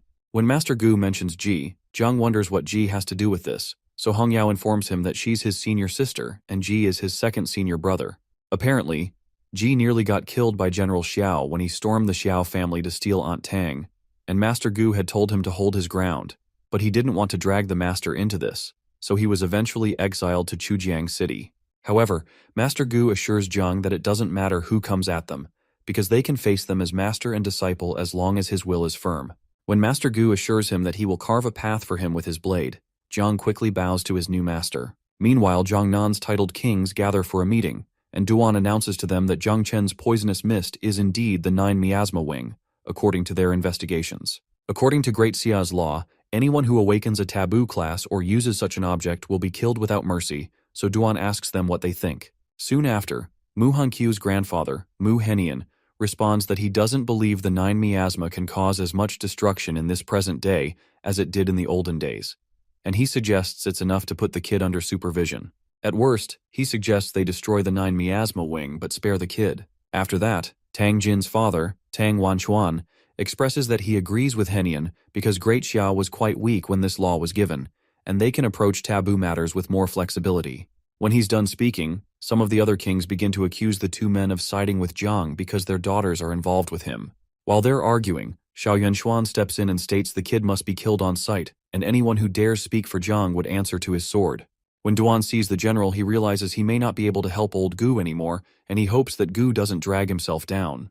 Sometime later, at the Tianjiao camp, Duan informs the Night Watch that General Xiao has deployed the Heavenly Punishment Squad, who are all hidden in the mountains nearby. Ji immediately plans to draw blades along with Tang Jin to settle old scores with the Xiao family if a fight breaks out, and he hands over the Night Watch to Duan, who pleads that he hands it over to someone else since he had also helped him cause trouble in the issue of the wedding.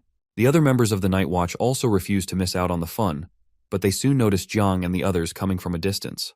Yuan Xuan and his squad also notice them and quickly tell them to prepare to fight. When Hong Yao notices the squad preparing to fight them, she recalls how she didn't get to fight enough back when Hong Yao stormed the wedding, but the master warns her to at least try to put on a show of diplomacy before they start fighting. However, Hong Yao jokingly reminds the master she's simply following in his footsteps, and she notices that Jiang has spaced out again. Actually, he's breeding his third generation and was able to make 5 million new insects and upgrade Little Nine to level 27. At this point, he has 5.11 million insects, and Jiang is certain the general won't have an easy time fighting them. As Hong Yao tries to assure Jiang not to be afraid, he assures her he's not, and informs her that he wants to go give Uncle Ji and the others a gift first. After she permits him, he excitedly goes to meet them. When he gets there, Jiang excitedly gives Ji an origin crystal, which is better than the epic gear he promised him, and Ji realizes this is as good as having the key to reaching the 7th awakening.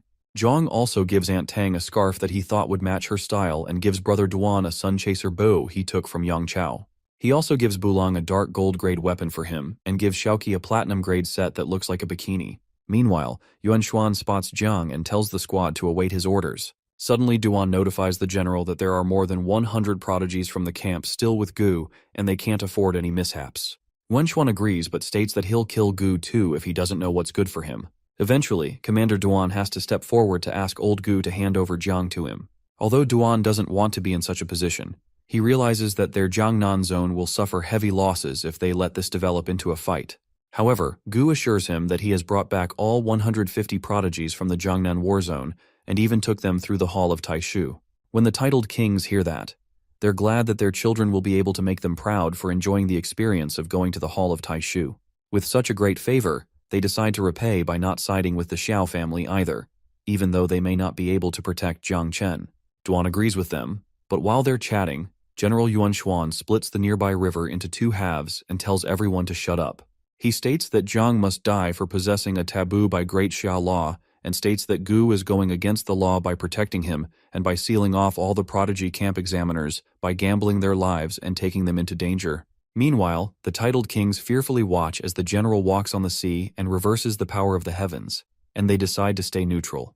Immediately, Gu tells Jiang to return back to him and orders Hongyao to handle the prodigy camp's flight. Jiang immediately leaves his friends and sets up a barrier around them, which they didn't notice he had even set up, and asks them to only enjoy the show. He proposes that they can only save him if he really can't handle the fight. When Master Gu draws his sword, Xiao Yuanshuan asks him if he really plans to draw his blade on him, but Gu points out that the general is an 8th awakening powerhouse with dozens of water element forbidden spells, and he has nothing to be afraid of with a man with just one blade. The general quickly creates an ice barrier, but Duan asks the both of them to calm down because the prodigy camp and the Jiangnan base next to it will be destroyed. While he pleads with them to consider the people, Xiao Beihan comes out of nowhere and suggests that they settle this with a 1 versus 1 life and death duel, and he plans to end Jiang today for taking his arm back then. Immediately, Jiang proposes to the men that they let the young ones settle their grudges and not interfere. However, Jiang senses that there's a catch in Beihan's proposal, and Beihan gladly states that the condition is that he's not allowed to use the 9 miasma wing. Excited, Yuanshuan agrees with him and says no one should object, but Gu calls it nonsense, stating that they can't do what they want just because they stand on moral high ground. He angrily calls Yuanshuan a bastard and states that he's wanted to cut him down for a long time, so he proposes that they face each other and leave the kids if he has the guts. Surprised, Jiang is the one that has to hold back the master this time to retain sanity. He assures Master Gu that he has a way of dealing with Beihan without using taboo, and Master Gu wonders what he's talking about. Zhang reminds the master that he had said he'd teach him the heaven-splitting blade, so he proposes he teach him now, but Gu thinks he's out of his mind. Hongyao is more furious, as she states that it took her 10 years to get the hang of it and Ji is still at the basics. When Beihan laughs that he can't wait 10 years, Jiang assures him he'll only need to wait 5 minutes. Shocked by his statement, Master Gu calls Jiang a brat and asks him if he thinks the heaven-splitting blade is a low-level technique. However, Jiang grabs the master's blade and asks him to trust him. To Gu's shock, the blade begins to resonate, and he seems to realize that the blade had also resonated back in the hall of Taishu. Eventually, Jiang whispers into his master's ear to explain why the blade is resonating with him, so Gu reluctantly agrees to teach him right now. Immediately, Commander Duan proceeds to construct a battle arena since it's a life-and-death duel to prevent others from interfering.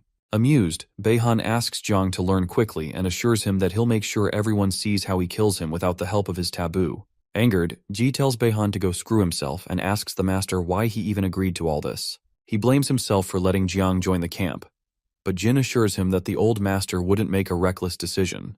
Meanwhile, Master Gu explains to Jiang that he needs to know that the heaven-splitting blade is a blade of willpower. He has to break his attachments, overcome life and death, understand his true self, and act without hesitation. After asking him to watch closely, he gives a demonstration of a strike, and Yuanshuan, who is unsure if this strike is aimed at him, activates all his defenses. Duan also worries why Gu is breaking the rules and interfering in the 1 versus 1, but when the strike goes past General Yuanshuan, they realize it's not aimed at him. The strike tears through a barrier of space and hits a nearby dragon, slicing off its tail. As the barrier closes, the popularly known black dragon that was hiding nearby threatens to come back to kill Gu. It seemed that everyone's attention was on the duel and only Gu noticed, but Gu supposes that the dragon must have been after the 9 miasma wing. Shocked by the demonstration, Yuanshuan realizes Gu has some skills. Meanwhile, Gu asks Jiang if the first time seeing his master use his blade was cool, and our boy excitedly agrees. When Gu asks him if he was able to learn the skill, Jiang uses the Tree of Origins to reach for Ji's sword.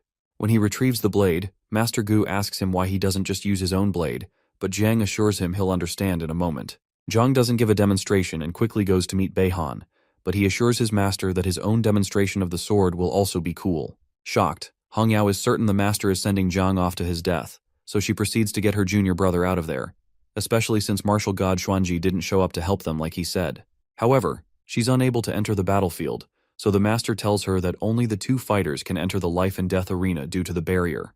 He also informs her that Xuanji, the martial god, has arrived and is in the void, but is not revealing himself yet. When she hears that, she freezes out of fear because she had just spoken ill of him. On the battlefield, Beihan enjoys a hearty laugh and asks Jiang if his entire group is crazy, especially because Jiang must think the heaven-splitting blade is a garbage skill that can be mastered by looking once. However, Jiang assures him he'll find out soon. Annoyed by our boy's pretentious crap, The young master gets ready and hopes to see how he intends to fight him without the 9 miasma wing. Meanwhile, Feng asks Wushuang who he thinks will win, and he responds that Jiang can win if he uses his 9 miasma wing but will certainly die if he doesn't, especially because Beihan has rebuilt his martial heart after setbacks and is even stronger than before. More so, the sword in Beihan's hand, called the Moon Soul, is ranked 20th on Great Sia's divine weapon list. On the battlefield, Beihan allows Jiang to have the first move, to watch his broken blade fall under the Moon Soul's power. However, Jiang tells him to stop with the nonsense and raises his sword, signaling to Master Gu to watch his disciple's blade and to correct him if he's wrong. He immediately uses the heaven-splitting blade strike, employing the Blade of Humanity form, and a blinding purple light fills the whole place. The light is so piercing that the other students have to cover their eyes because it hurts, and Hong Yao immediately comes to warn those with weaker souls to cover their eyes. She and the master are equally shocked that the little brat was able to learn it after all, even though this particular strike only targets the soul and consciousness. Meanwhile, Beihan, who seems completely unfazed, makes fun of Jiang because his skills are lacking. He clarifies that there's no point in attacking just the soul because the Xiao family is renowned for having the strongest souls. Immediately, the young master proceeds to use his sword in a move known as the Star and Moon Slash. However, Jiang isn't surprised, and he signals to Uncle Ji that the first move he did was called the Blade of Humanity. He quickly prepares to counter Beihan's attack with a second attack that doesn't target the soul, but the physical form. The attack is known as the Blade of Earth, and it easily shatters the energy from Beihan's Star and Moon Slash, knocking him backward as he dazingly wonders how Jiang is able to do that. The strike knocks Beihan backwards by a few feet, but he manages to stabilize himself. Meanwhile, Commander Duan becomes tense when he notices the life and death arena is about to explode, and he wonders how a second awakening cultivator can do that. While he reinforces it with ice, Beihan realizes he must block the onslaught of the Blade of Earth. Otherwise, he'd die. In the tumult, he uses a forbidden spell called the Ultimate Arcane Art that pulls the sword out of the hands of the other prodigies standing nearby, and he directs them all at Jiang. Tense, Commander Duan realizes these two brats have gone insane, so he orders someone to get a few ice cultivators here so the arena doesn't collapse. In a frenzy, Beihan laughs at Jiang because he's lost and reminds him that he's nothing without the taboo, even though he's divine rank. As he hopes that his forbidden spell will tear our boy to pieces, Jiang asks him how he knows he doesn't have a backup plan. As the swords are about to hit Jiang, he uses the third form, known as the Heaven's Blade Slash of Karma, and lets out such a destructive energy that tears Beihan limb from limb while he screams that this should not be possible. In a moment, Beihan is eradicated, and his grandfather watches in absolute shock. Meanwhile, Ji watches all of Jiang's display, and he realizes the boy is achieving the dream he left unfinished years ago. Hong Yao, on the other hand, can't wrap her head around how her junior brother learned it in 5 minutes. The master is intrigued that Jiang is able to learn it even though his energy wasn't enough, and that he upgraded it the way Ji wanted to but couldn't. Meanwhile, the 3 top prodigies watch in absolute shock, and they realize this may be the strongest person they encountered among their peers. Sandao and Hankyu also cry tears of joy that Jiang won. While this is happening, the invincible sword god, Ji Lingqiu, mentions that Gu's disciple is quite interesting, so he suggests they don't kill him yet, so he can help sharpen the other prodigies. Xuanji agrees that he wasn't planning on killing him at this time anyway, but Lingqiu reminds him that Yuanshuan won't let this slide easily, even if they want to let him go. When Yuanshuan senses Xuanji's pressuring aura, he asks him to retract his pressure and to not interfere because he must seek justice for his grandson, who just died a horrible death. However, Xuanji reminds him he's old enough to know that those who gamble must accept the consequences. Eventually, Yuanshuan calms down, but Jiang rushes towards him to demonstrate his 4th slash and impress Master Gu. Gu immediately tries to stop him from drawing his sword at the general, and Xuanji eventually admits that the child is foolish, and they have no chance of saving him. Yuanshuan is surprised that a mere second awakening that's as insignificant as an ant dares to draw his blade at him, but Jiang uses the method called the Blade of the Great Way that upholds justice and eradicates evil. The 3 top prodigies watch in abject shock since the strike is way too powerful and is comparable to a full-force blow from a 5 awakening Mountain Sea realm expert. But they figure it's a pity that he's throwing it away in a death wish. Meanwhile, General Yuanshuan tells the boy that even his master doesn't faze him, but a fresh-faced brat like him dares to challenge him. As Jiang's attack closes in on him, he easily blocks it with a flick of his finger, considering it a puny thing. However, when he looks around, he sees a myriad of 9 miasma wing around him. Jiang explains that he knows that the slash couldn't kill him, and they hadn't said he couldn't use taboo in this fight, so he surrounds the general with 100,000 9 miasma wing and commands them to explode. They all explode around the master, but he appears completely unaffected, so Jiang keeps causing more explosions until he's affected. As the explosions continue, Commander Duan and his men make a run for it. Meanwhile, Yuan Xuan decides that this child must be eliminated lest he becomes a disaster in the future. He immediately activates a curse of water skill called Blood Explosion. Jiang's blood suddenly starts to seep out of his body as it is controlled by Yuan Xuan. Yuan Xuan immediately commands his veins to contract, and blood begins to spew out of every hole in his body. Ji, who is watching the horrific scene, tries to smash through the barrier, while Hong Yao and Master Gu swing into action to save Jiang. Han Qiu and Sun Dao also jump in to save Jiang, but Han Qiu is pulled back by her grandfather, while Sun Dao is pulled back by her dad, and they ask the ladies if they have a death wish. The ladies quickly ask their wards if they can't do anything to save Jiang, but Sun Dao's dad apologizes that they don't have anything, while Grandpa Henian explains that anyone cursed with blood explosion is as good as dead.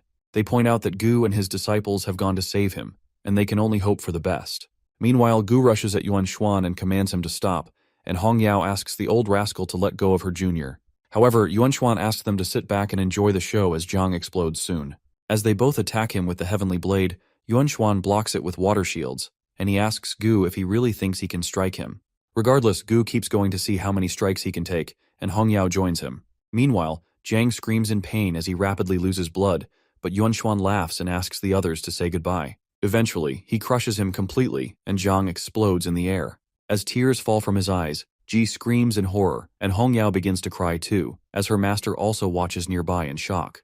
Dazed, the ladies believe this can't be happening and Jiang is messing with them, but Yuan Xuan's hearty laugh causes the situation to sink in. As Yuan Xuan rejoices that he got revenge for Beihan, Gu rushes towards him and determines to kill him even if it costs him his life. When Commander Duan realizes there will be more deaths today, he signals to the warrior god and pleads that he acts before these two cause more casualties. Immediately, Xuanji freezes Hong Yao and Gu in the air, and they consider changing the venue for this battle. However, a 9 miasma mist appears, and Jiang speaks out of it, stating that he and Yuan Xuan can fight here and now. Yuan Xuan is shocked, and everyone else is more shocked as Jiang manifests again out of the mist. When he reappears, he asks Yuan Xuan if he really thought he'd die that easily, and assures him he has more trump cards than he thinks. Yuan Xuan is certain that this is impossible because he saw the boy die with his own eyes, and the three top prodigies wonder if Jiang reincarnated. Meanwhile, the ladies hug each other and cry joyfully that Jiang was messing with them. Nearby, Bulong notices the scent of a dead spirit on Jiang, and realizes he must have used the Reaper's Order, the thing they got in the spirit village, to prevent death and danger of any magnitude. In the air, Jiang states that it's his turn since the general couldn't kill him. He releases all 5 million of his swarm, and Yuan Xuan realizes this is calamity level. Lingqiu realizes this number is absurd, and Xuanji wonders how someone who awakened recently got so many bugs. Meanwhile, Jiang declares to the general that he will destroy him today, even if it takes risking all of his 9 miasma wing. So he directs them all to tear him into pieces. As the general proceeds to activate another curse, he notices he can't move, which means the warrior god has locked his movements, but he doesn't know why. Even Han Qiu wonders why the warrior god is helping Jiang, but Mr. Luo clarifies that it's the same way we can kill people who owe us little money but treat well those who owe us a ridiculously large amount of money. Great Xia will kill normal taboo users, but for one that also knows the divine blade, and in such little time, it's normal for him to receive special treatment. It would seem that Jiang's decision to reveal his trump card wasn't cockiness, but an intentional gamble. While the 9 miasma explode around the general, he spitefully declares that they will all go to hell and won't be able to kill him so easily because he has a trump card. As the explosion continues, Yuan Xuan decides that he can break through Xuanji's hold if he gives it his all. He uses a hidden curse called Divine Might and breaks through to Jiang, whom he tries to immediately kill. Our boy is shocked that he was able to break through the warrior god's seal and his explosions. But before Yuan Xuan can reach Jiang, Yuan Xuan is pierced in the back with an arrow from Lingqiu, who tells him it's already over. Lingqiu warns that he'll chop his head off if he dares move an inch, and Jiang uses the opportunity to trigger his explosions again. As Yuan Xuan is caught in the explosions, he protests that they can't treat him like this because he's risked his life for this nation, killed beasts, stopped revolts, and defeated the ancient god church. As he declares that he's the pillar that supports Great Xia, the 9 swarm surrounds him and begins to eat up his flesh. With half of his body gone, Yuan Xuan asks Jiang if he'll really kill him, but Jiang tells him to stop asking stupid questions. Eventually, Yuan Xuan admits he was wrong and offers to compensate him if he spares his life. But when Jiang turns to the others for their opinion, they don't utter a word. Eventually, Yuan Xuan calls out to Xuanji to save him and even offers to go fight in the dungeons if that's what it takes. but Xuanji asks him if he pleads guilty to his crimes of corrupting forces and oppressing people as a major general. Yuan Xuan eagerly pleads guilty, and Xuanji states that he'll take away his property considering how he's indeed benefited the country and will cast him with a curse, then send him to the dungeons to fight as a vanguard until he dies. When asked if he accepts, Yuan Xuan accepts that over death, so Xuanji casts the curse on him. Zhang watches as Xuanji casts the curse that will make Yuan Xuan explode if he ever tries to escape, and he's shocked at the power of the three great gods of Great Xia. Soon after, Xuanji approaches Zhang and asks him if this judgment calms the rage within him. Quickly, Zhang agrees with the god's choice and states that he wasn't that mad. Xuanji commends his talent and humility, which gladdens Zhang's heart. Suddenly, Commander Duan notifies the warrior god that the poison Duan released will spread and cause pollution to the abyss, so Xuanji just snaps his hands and the entire atmosphere is purified in a moment. While that happens, Zhang watches the display of strength in shock. When that's done, Xuanji shows them all that they know he can control everything, so he gives them regulations to spread abroad. The martial god states that all who benefit the country are friends, but everyone, such as Yuan Xuan, who goes against the country, is a foe. When Xuanji considers Zhang's case, Mu Henian speaks humbly to the god that Zhang won't do anything to harm Great Xia, and he vouches for him personally with all he owns. Additionally, Tang Wangchuan, the leader of the Tang family, also vouches for Jiang. So does the Jiangnan army, the Jiangnan martial arts faction, as well as Mr. Luo. Meanwhile, Hong Yao wonders if Jiang attacked General Yuan Xuan, knowing all of this would happen. The master agrees and states that Jiang showing the full strength and good usage of his power is the best way to quell the fear everyone has of the 9 miasma wing. Unfortunately, all of his 9 miasma seem to have exploded during the fight, but Hong Yao is certain he'll be able to farm more. Since everyone expresses acceptance for Jiang, Xuanji decides to agree, but he reminds Jiang to know his place and use his powers well. Additionally, the martial god explains that the person that comes out as number 1 in the heaven rank that's to take place in 10 days among the prodigies will get plentiful resources and all privileges. That intrigues Jiang, but he recalls he can't use his 9 miasma wing during the heaven ranking tournament. He wonders if the martial god had said that to test how potent he is without the 9 miasma wing, but Jiang assures himself that he'll get a new parent bug whenever he completes a quest. Eventually, martial god Xuanji decides to clean up, so he summons Great Dreamer to come work. A portal opens and Great Dreamer, Zhuang Zilu, the commander of Great Xia and one of the 3 overpowered warriors of Great Xia, enters. It turns out to be a very young lady in pajamas who's looking quite tired. She laments that there are too many people and so many ranked 6-star awakened, which means the job is a bit too much.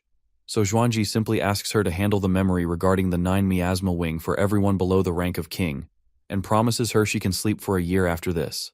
The mention of sleeping for a year sounds great to her, so she snaps her fingers and employs a skill called dreaming of a butterfly. Suddenly the prodigies begin to yawn and they all fall asleep.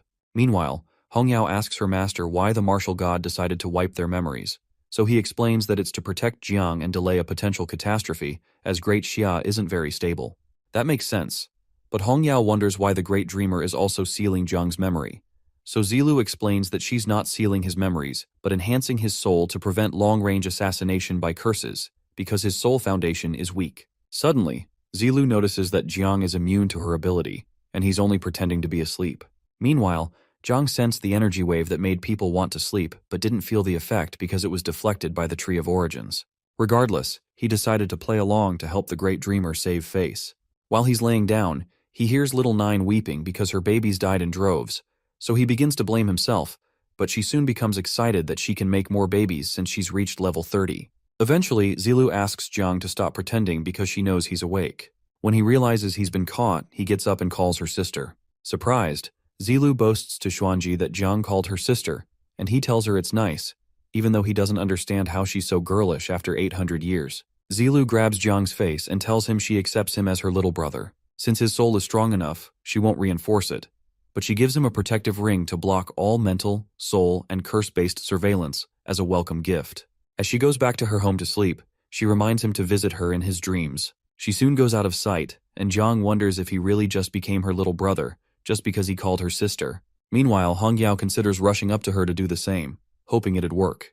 Before he leaves, Xuanji reminds Jiang of the Heaven's Chosen tournament in 10 days, and informs him that he'll prove himself worthy of national resources if he can come out first without using the 9 miasma wing. When Xuanji leaves, Ying's uncle suggests that Jiang marry Ying, who is the niece of his aunt Tang. However, Mr. Luo states that he's already on that queue and is willing to offer 20% shares as a dowry, but Mu Henian tells them to step back because Hankyu is already carrying Jiang's child. Later that night, after Jiang manages to get everyone to leave, he decides to focus on Little Nine's reproduction and his second awakening. He activates his Divine Evolution Accelerated Reproduction, which lasts 1 hour, and Little Nine produces 5,009 miasma wings. After that, Jiang begins his second awakening. Once the system detects that Jiang meets the requirements for a transformation, it assigns a quest in the Magic City Sky Tower for him to clear the Sky Tower, defeat the boss on the 50th floor, and seize its sword with a limit of 1 day. Jiang decides to sell the equipment with him worth billions and convert it to beast blood to help him start raising the second generation of bugs, then head to the Magic City Tower and clear the Sky Tower. Suddenly, the Tree of All Things bears another fruit, and Jiang acquires the ability fruit called Void Eye that allows him to see through, probe, and mark abilities, ignoring stealth, illusions, and skill effects. Excited, he decides to give it a try and spots Ying through the wall, with her abilities displayed right next to her.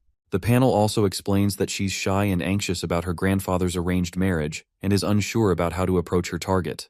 When he zooms closer to her phone, he sees that she's typing a letter to him, so he quickly decides to turn off the lights and pretend he's not there. The next day, our boy heads to the Magic City Warzone Sky Tower. Inside, folks talk about one Ji Xuan Yue, the pride of their Magic City Warzone, who has the highest record from half a year ago for clearing all the floors in the shortest time and topping the second transformation ladder speed record. Jiang overhears them talking about her and recognizes that she's the second-ranked genius in Great Xia and is more powerful than Wu Shuang, and he hopes to meet her when the Heaven's Chosen rankings come around. When it's his turn, he enters the Sky Tower and is taken to the first floor. He's told that the monster strength will automatically adjust to the entrance level, and he sees some scary-looking monsters on that level. Using his Void Eye probe ability, he learns that the monsters are level 40 fallen elves.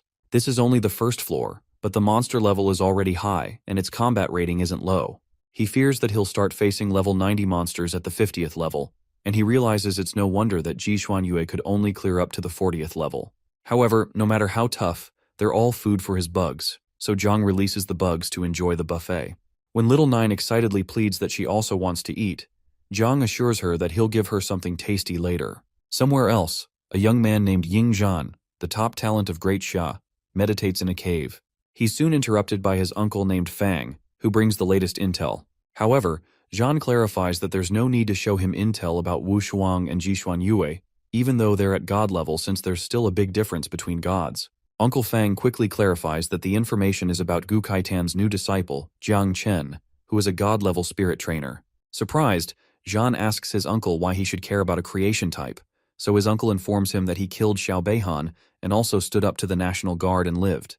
Surprised, Zhan collects the paper and reads about all of Jiang's latest achievements, which he finds interesting. However, Zhan thinks it's a pity that Jiang won't be able to use his 9 miasma in the Tianjiao tournament, since it would make things a bit exciting. Meanwhile, Great Xia's second talent, Ji Xuan Yue, does some practice and shoots some monsters with arrows. Those who watch worship her strength, which is almost at god-level grandmasters, but another man believes she's ranked at least at a 5th rank. Xuan Yu dominates in long-range combat, and she's training in close range to get a better chance in the tournaments. While she's training, the Supreme Commander of the Demon Capital Warzone, Ji Hongyin, tells her to take a break, and the guards quickly bow to the Patriarch. Xuan Yu excitedly greets her dad and tells him she's made more progress today. However, he jokingly tells her not to push herself so hard and to take it easy whenever she can, just like he does. Intrigued, she asks him if taking it easy made him the Supreme Commander of the Demon Capital Warzone, the 4th titled King of Great Xia. Soon after, he hands her the information she requested about the top talent and tells her to consider a new talent called Jiang Chen carefully. While she goes through it, he asks her if she thinks she has a shot, so she mentions that this Jiang seems strong and too strange, which means he might even be stronger than Ying Zhan. Hongyin also adds that her great-grandfather, the sword god Jiling Qiu, who's still practically young even though over 100, sent her a message to warn her to be cautious around Jiang in the tournament. Challenged, Xuan Yu informs her dad that she's willing to go to the Tongtian Tower to see if she can clear the 50th level and increase her chance of taking first place. However, Hongyin asks her if being so competitive isn't too exhausting, but a guard soon enters to inform the miss that her record for the first 10 levels of the Tongtian Tower was just broken by Jiang. She recalls that her time back then was 1 minute and 13 seconds, so she asks if he did it in just a few seconds less, but she's told Jiang did it in 37 seconds. Shocked, she protests that someone at her level should need at least a minute to clear it. While she's lamenting, she's also told that Jiang has also broken her record for the first 20 levels. Annoyed, she takes on Jiang's challenge to mess with her confidence and heads to the Tongtian Tower to take him down. While she rushes off, Hongyin wonders how he got such a competitive daughter since he's such an easygoing guy. Meanwhile, Jiang is told that he's broken the record for level 20, and he's given several rewards that include a spirit arrow and a fragment of the 9 Li Gods treasure map, with which he can use to unlock a special realm once he gets all 16 fragments. Most of the rewards don't seem so useful to him, so he continues to level 21.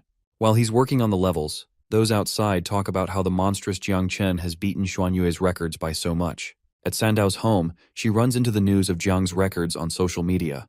While she checks out the records, she sees several hate comments about Jiang and the Jiangchan battle zone for trying to mess with their princess, Xuan Yue.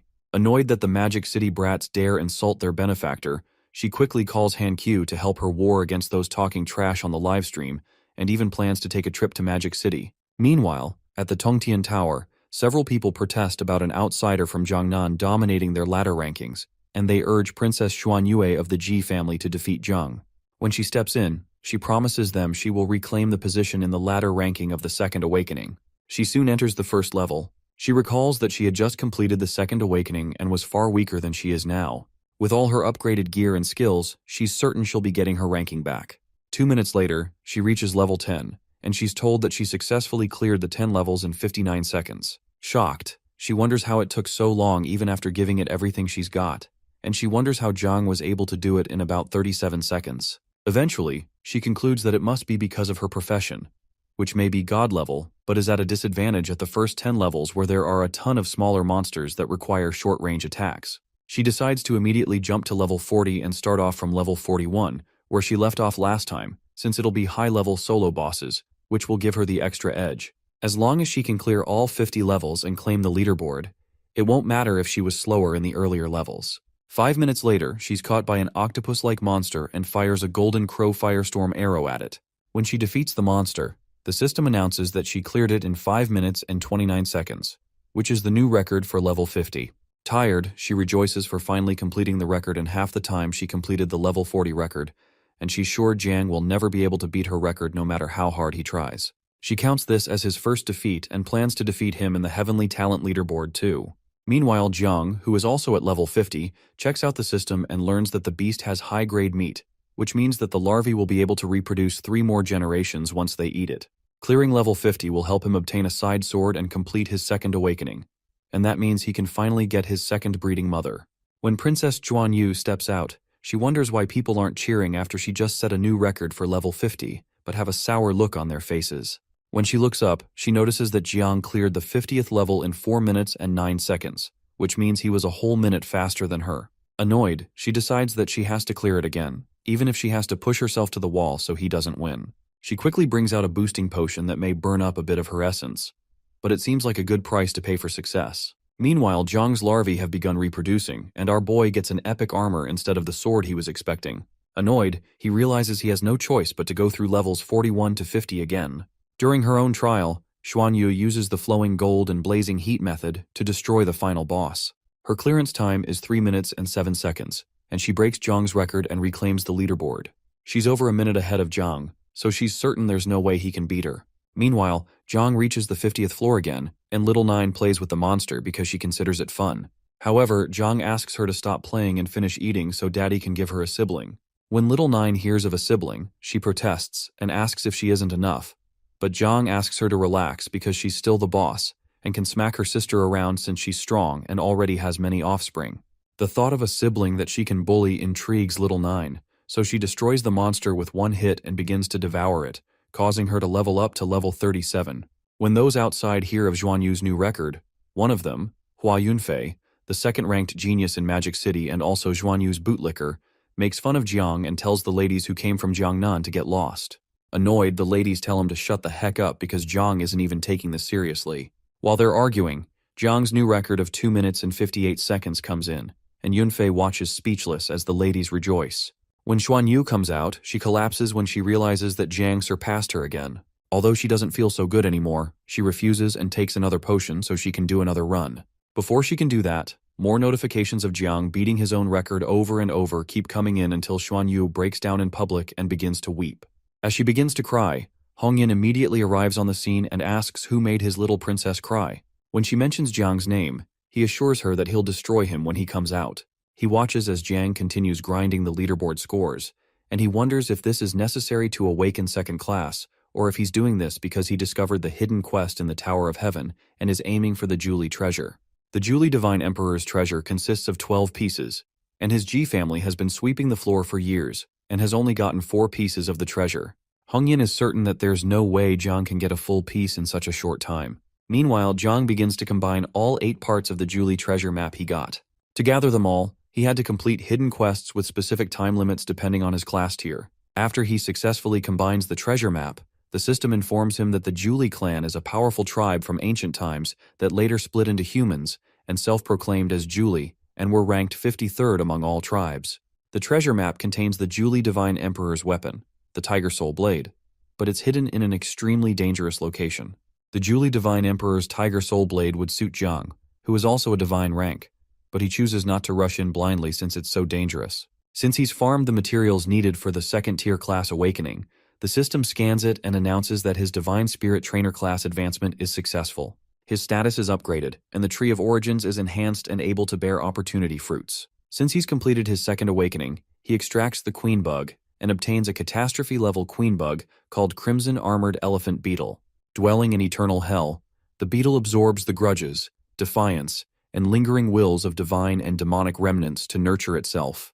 It has asexual reproduction and can reproduce offspring of about 49 to 100 every 10 levels. Also, with every evolution of the Queen Bug, Jiang is able to draw a random ability, but evolution occurs every 30 levels. When Jiang triggers its divine evolution, the Queen Bug transforms into a human form and calls him father. It looks calmer and more mature than Little Nine, whom he had named Xiaoju, so he names the new Queen Bug Xiaojia. He didn't expect the evolved Queen Bug to be a boy, but it seems to be a boy since the reproduction is random, and the form after evolution is random. The Crimson Armored Elephant Beetle is currently a level 0 with several abilities, and has Hell Furnace condensed into its body, making it capable of refining all forms of life essence, world energy, and the power of the sun, moon, and stars into the essence of life itself. Jiang is impressed by his abilities and the Hell Furnace he has, which he wishes he himself could have. Suddenly, Xiaojia explains to his father that he can draw his first ability right away without waiting until he's level 30 if he helps him complete his first life leap. The first life leap only requires the sacrifice of 10 drops of divine and demonic blood. However, Jiang complains that he's just been born and he's already requesting huge stuff like that, so he proposes that he goes to the nest first to meet his sister, but he promises to find the divine and demonic blood he wants. Meanwhile, Commander Duan tells Gu they need to teleport to Magic City's Tower of Heaven right now, but Gu wonders what all the fuss is over Jiang's second-tier class advancement. However, Duan clarifies that he just saw Xuan Yu crying on the livestream, and that her lazy father doesn't care about anything else but his daughter. When Gu hears that, he quickly joins Duan, and they head there through a portal. In the tower, Jiang comes out, and Hong Yin tells Xuan Yu to stand back and let him take care of the punk. Suddenly, Duan and Gu come to grab Jiang, and they tell him to run first and they'll explain on the way. Immediately, Hong Yin fires a blast at them and tells Duan to stop trying to foil his plan to punish one of his Jiangnan people who made his daughter cry, and he demands that they hand over some land as compensation. However, Duan protests that their Jiangnan is higher in this year's genius rankings, and Magic City might be handing over land to them. Eventually they escape, so Hong Yin assures Yuan Yue he's going to Jiangnan to get justice. He promises to make Jiang marry into the Ji family and endure humiliation night and day, but Yuan Yue asks him what nonsense he's spouting. Hong Yin assures her he'll do anything to make her happy, so she eventually pleads that they go home. She decides to leave Jiang's name on the leaderboard to motivate her for the genius rankings. When they get home, Hong Yin is surprised to find Jiang and the other men there. Tense Gu explains that they made this visit to ask for a favor.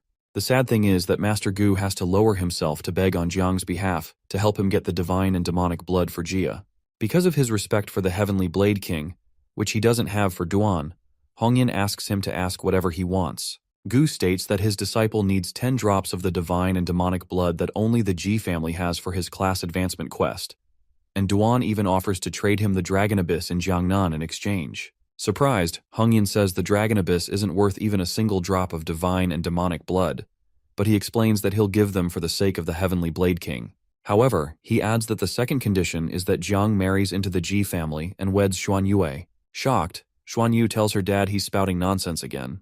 But Hong Yin explains to her that seeing Jiang's face every day will give her an endless drive to grow stronger and protect Magic City. But Xuan Yu still doesn't totally agree. Master Gu reminds Hong Yin to choose his words carefully, and Hong Yin still insists on becoming in-laws with Jiang as payback. However, Xuan Yu protests that her dad can get married to Jiang because she's not going to do it. But Hong Yin reminds her that feelings can develop after they get married. Annoyed, she storms off and protests that she's not going to waste time talking about this. Eventually, Hong Yin excitedly proposes to Jiang that he stay at their house for a few days, and they can let the idea go if it doesn't work out. To get the divine and demon blood, Jiang agrees, especially since he knows that Xuan Yue doesn't like him anyway. When it's nightfall, Jiang gets the 10 drops of divine demon blood, which is known to let ordinary people instantly reach king-level strength after drinking it. The cost, however, is bursting into pieces and completely obliterating your soul. When he's alone, Jiang calls out little Jia, and he appears looking quite unhappy. When Jiang asks what the problem is, Jia explains that Xiaoju, who is also Little Nine, doesn't like him and wants to kick him out of the hive. Jiang asks him if she hit him, but little Jia says she didn't, and he'd never even fight a female insect, which amuses Jiang because he's acting like he could win if he tried. Eventually, Jiang gives him the divine demon blood, and he consumes them instantly, allowing him to complete his life tier transition. His ability extraction begins, and Jiang hopes to get the Infernal Furnace ability. Eventually, when the ability extraction is completed, the ability that is given is called the Divine Elephant Suppression Body. Apparently, the human body consists of 840 million particles, each containing the strength of a giant elephant. When fully awakened, it rivals a divine elephant, and you can stir the seas, roar down stars, and swallow the moon and sun, all with a single thought. This skill allows little Jia to transform into a particle source and merge with the host's body. This shocks Jiang because the Divine Elephant Suppression Body is basically an upgraded version of the Infernal Furnace. The physical strength is insane, and Jiang is fairly sure that he may be able to spar with Wushuang if he can spawn 2 more generations in the next few days. Suddenly Jia shows up again and asks his dad if he can have some divine demon meat, and Jiang notices that he's starting to talk like Little Nine. Meanwhile, the ancient god cult gathers in the Jiangnan Temple, and their leader asks them if there's any news from the Arbiter. One of the cult members reports to the one sitting on the 7th seat that news about Jiang Chen mastering the heaven-opening blade just arrived. Apparently, Jiang has developed it into 4 moves, and the final one might be at the divine ability level. Apart from that, they've tried to get some information about his involvement with General Xiaoyu and Xuan, but it seems to be covered up, and those who have tried to get information were killed by backlash. The leader immediately assumes that this is the work of the Great Dreamer, and as such, gives an order that the 3 people at the top of the hunter rankings remain, but Jiang be moved to the 4th position in the ranking. The leader also instructs that they raise the bounty on these 4 individuals to state that anyone who kills one of them will receive the ancient god's blessing and ascend directly to 6-star level. Ever since the 2nd, 3rd, and 5th seats were killed by Ji Lingqiu, their ancient god cult has been dormant for too long. By the grace of the ancient god who hasn't abandoned them and has sent divine revelations, they decide that it's time to start doing something for the ancient god. Sometime later, the leader goes to meet with a being known as the Spider Emperor to discuss an alliance with it. However, the Spider Emperor blatantly states that he doesn't trust humans. In response, the 7th leader explains that they may possess filthy human bodies, but their souls already belong to the ancient god, and supposes that the Spider Emperor must have received directives to collaborate with them since his faction ranks among the top 100 in the abyssal race and their goals align. Eventually, the Spider Emperor tells him to cut the crap and state his purpose, so the 7th leader states that Jiangnan is vulnerable. So, he invites him to unleash a beast tide on Jiangnan City during the Great Xiao Genius Rankings competition.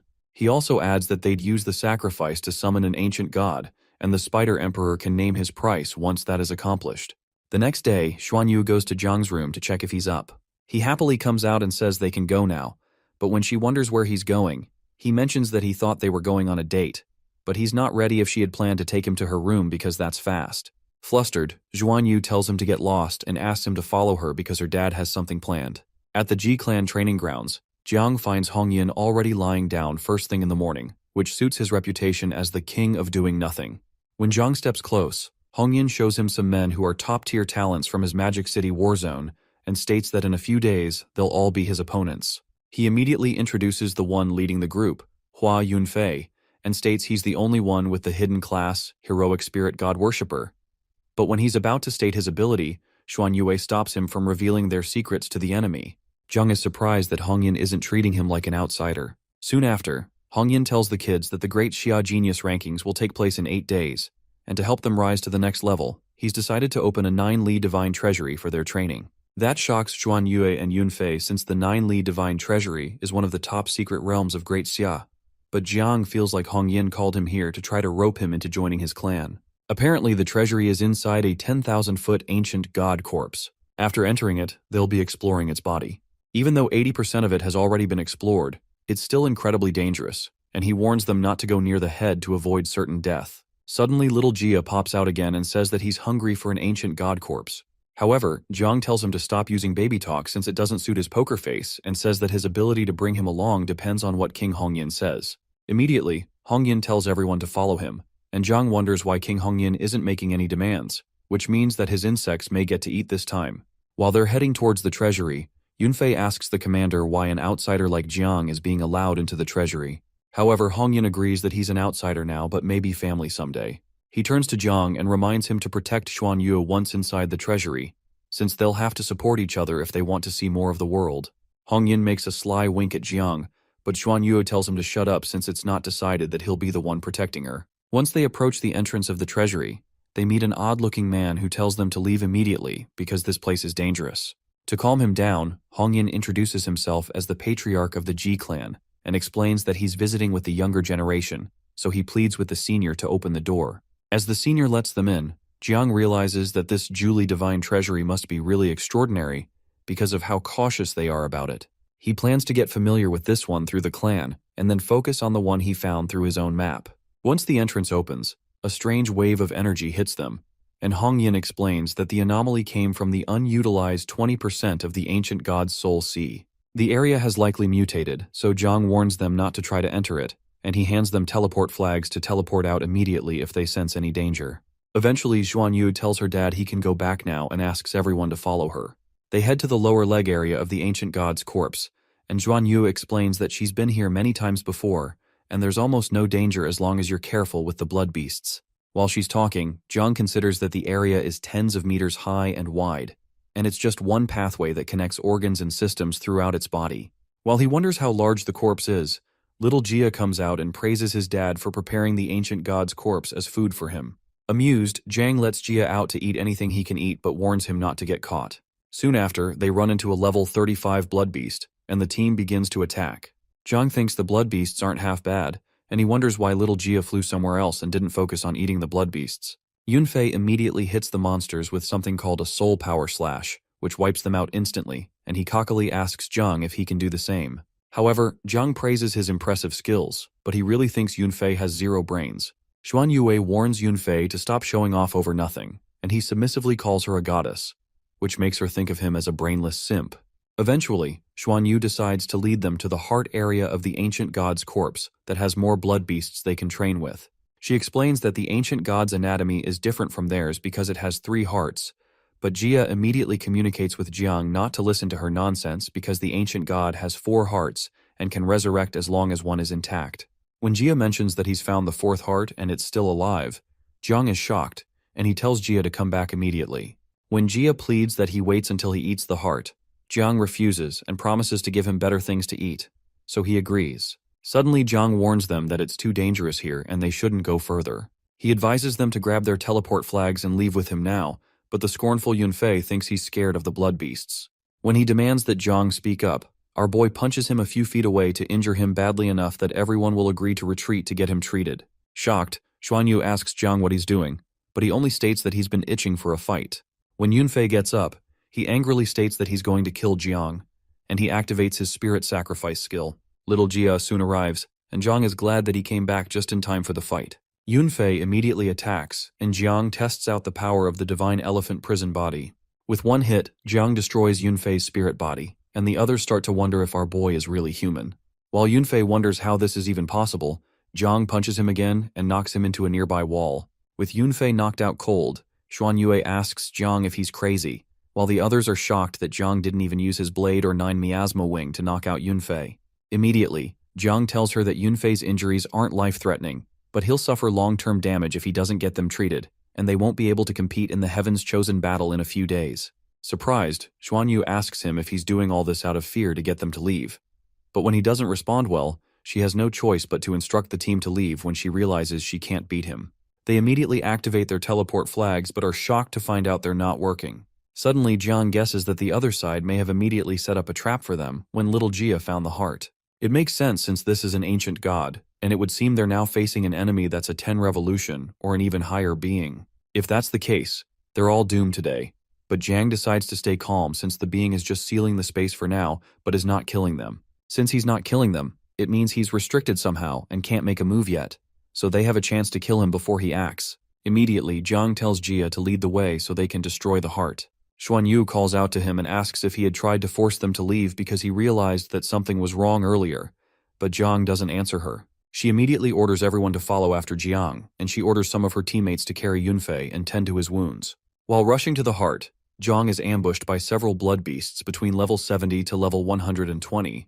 When the others arrive, they lament that they're screwed since they'll soon run into level 150 if they're already encountering level 120 so soon. Zhang immediately summons Xiaozhou and the bugs to block the blood beasts in front, while Xuanyu leads everyone to hold off those in the rear. However, Xuanyu informs him that she'll blast a hole here and take care of this herself, but our boy reminds her that this is an ancient god's meridian, and it can't be blasted through, so he tells them to hold their ground because they'll survive as long as he comes back.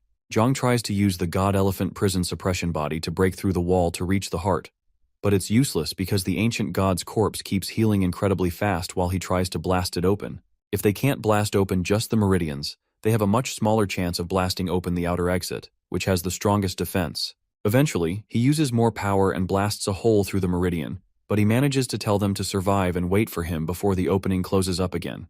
Xuanyu tells him to be careful, and she places some of her teammates on the left side and right side to protect them from the blood beasts. She reminds them that their fate is in their hands right now, but assures them that her great-grandfather, Li Lingqiu, will come to rescue them immediately. Meanwhile, Hongyin is shocked to learn from the senior that they lost contact with the kids 3 minutes ago when a sudden fluctuation that they've never seen before came from inside. The old man explains that he went to check but found out that the ancient god's corpse has been sealed from the outside world, but he finds it strange that the corpse hasn't disappeared but is still in the original dimensional space. Overwhelmed by the fact that it took their Ji family hundreds of years just to barely open the passage to the lower leg, he asks the man to inform the old master to come back because they can only rely on him and to inform Master Gu as well. Deeper in the body of the ancient god, Jiang continues to war with several blood beasts using various forms of the heavenly blade, while little Jia grants some support. Jia regards the blood beast corpse as junk food since there's still a feast waiting for him ahead.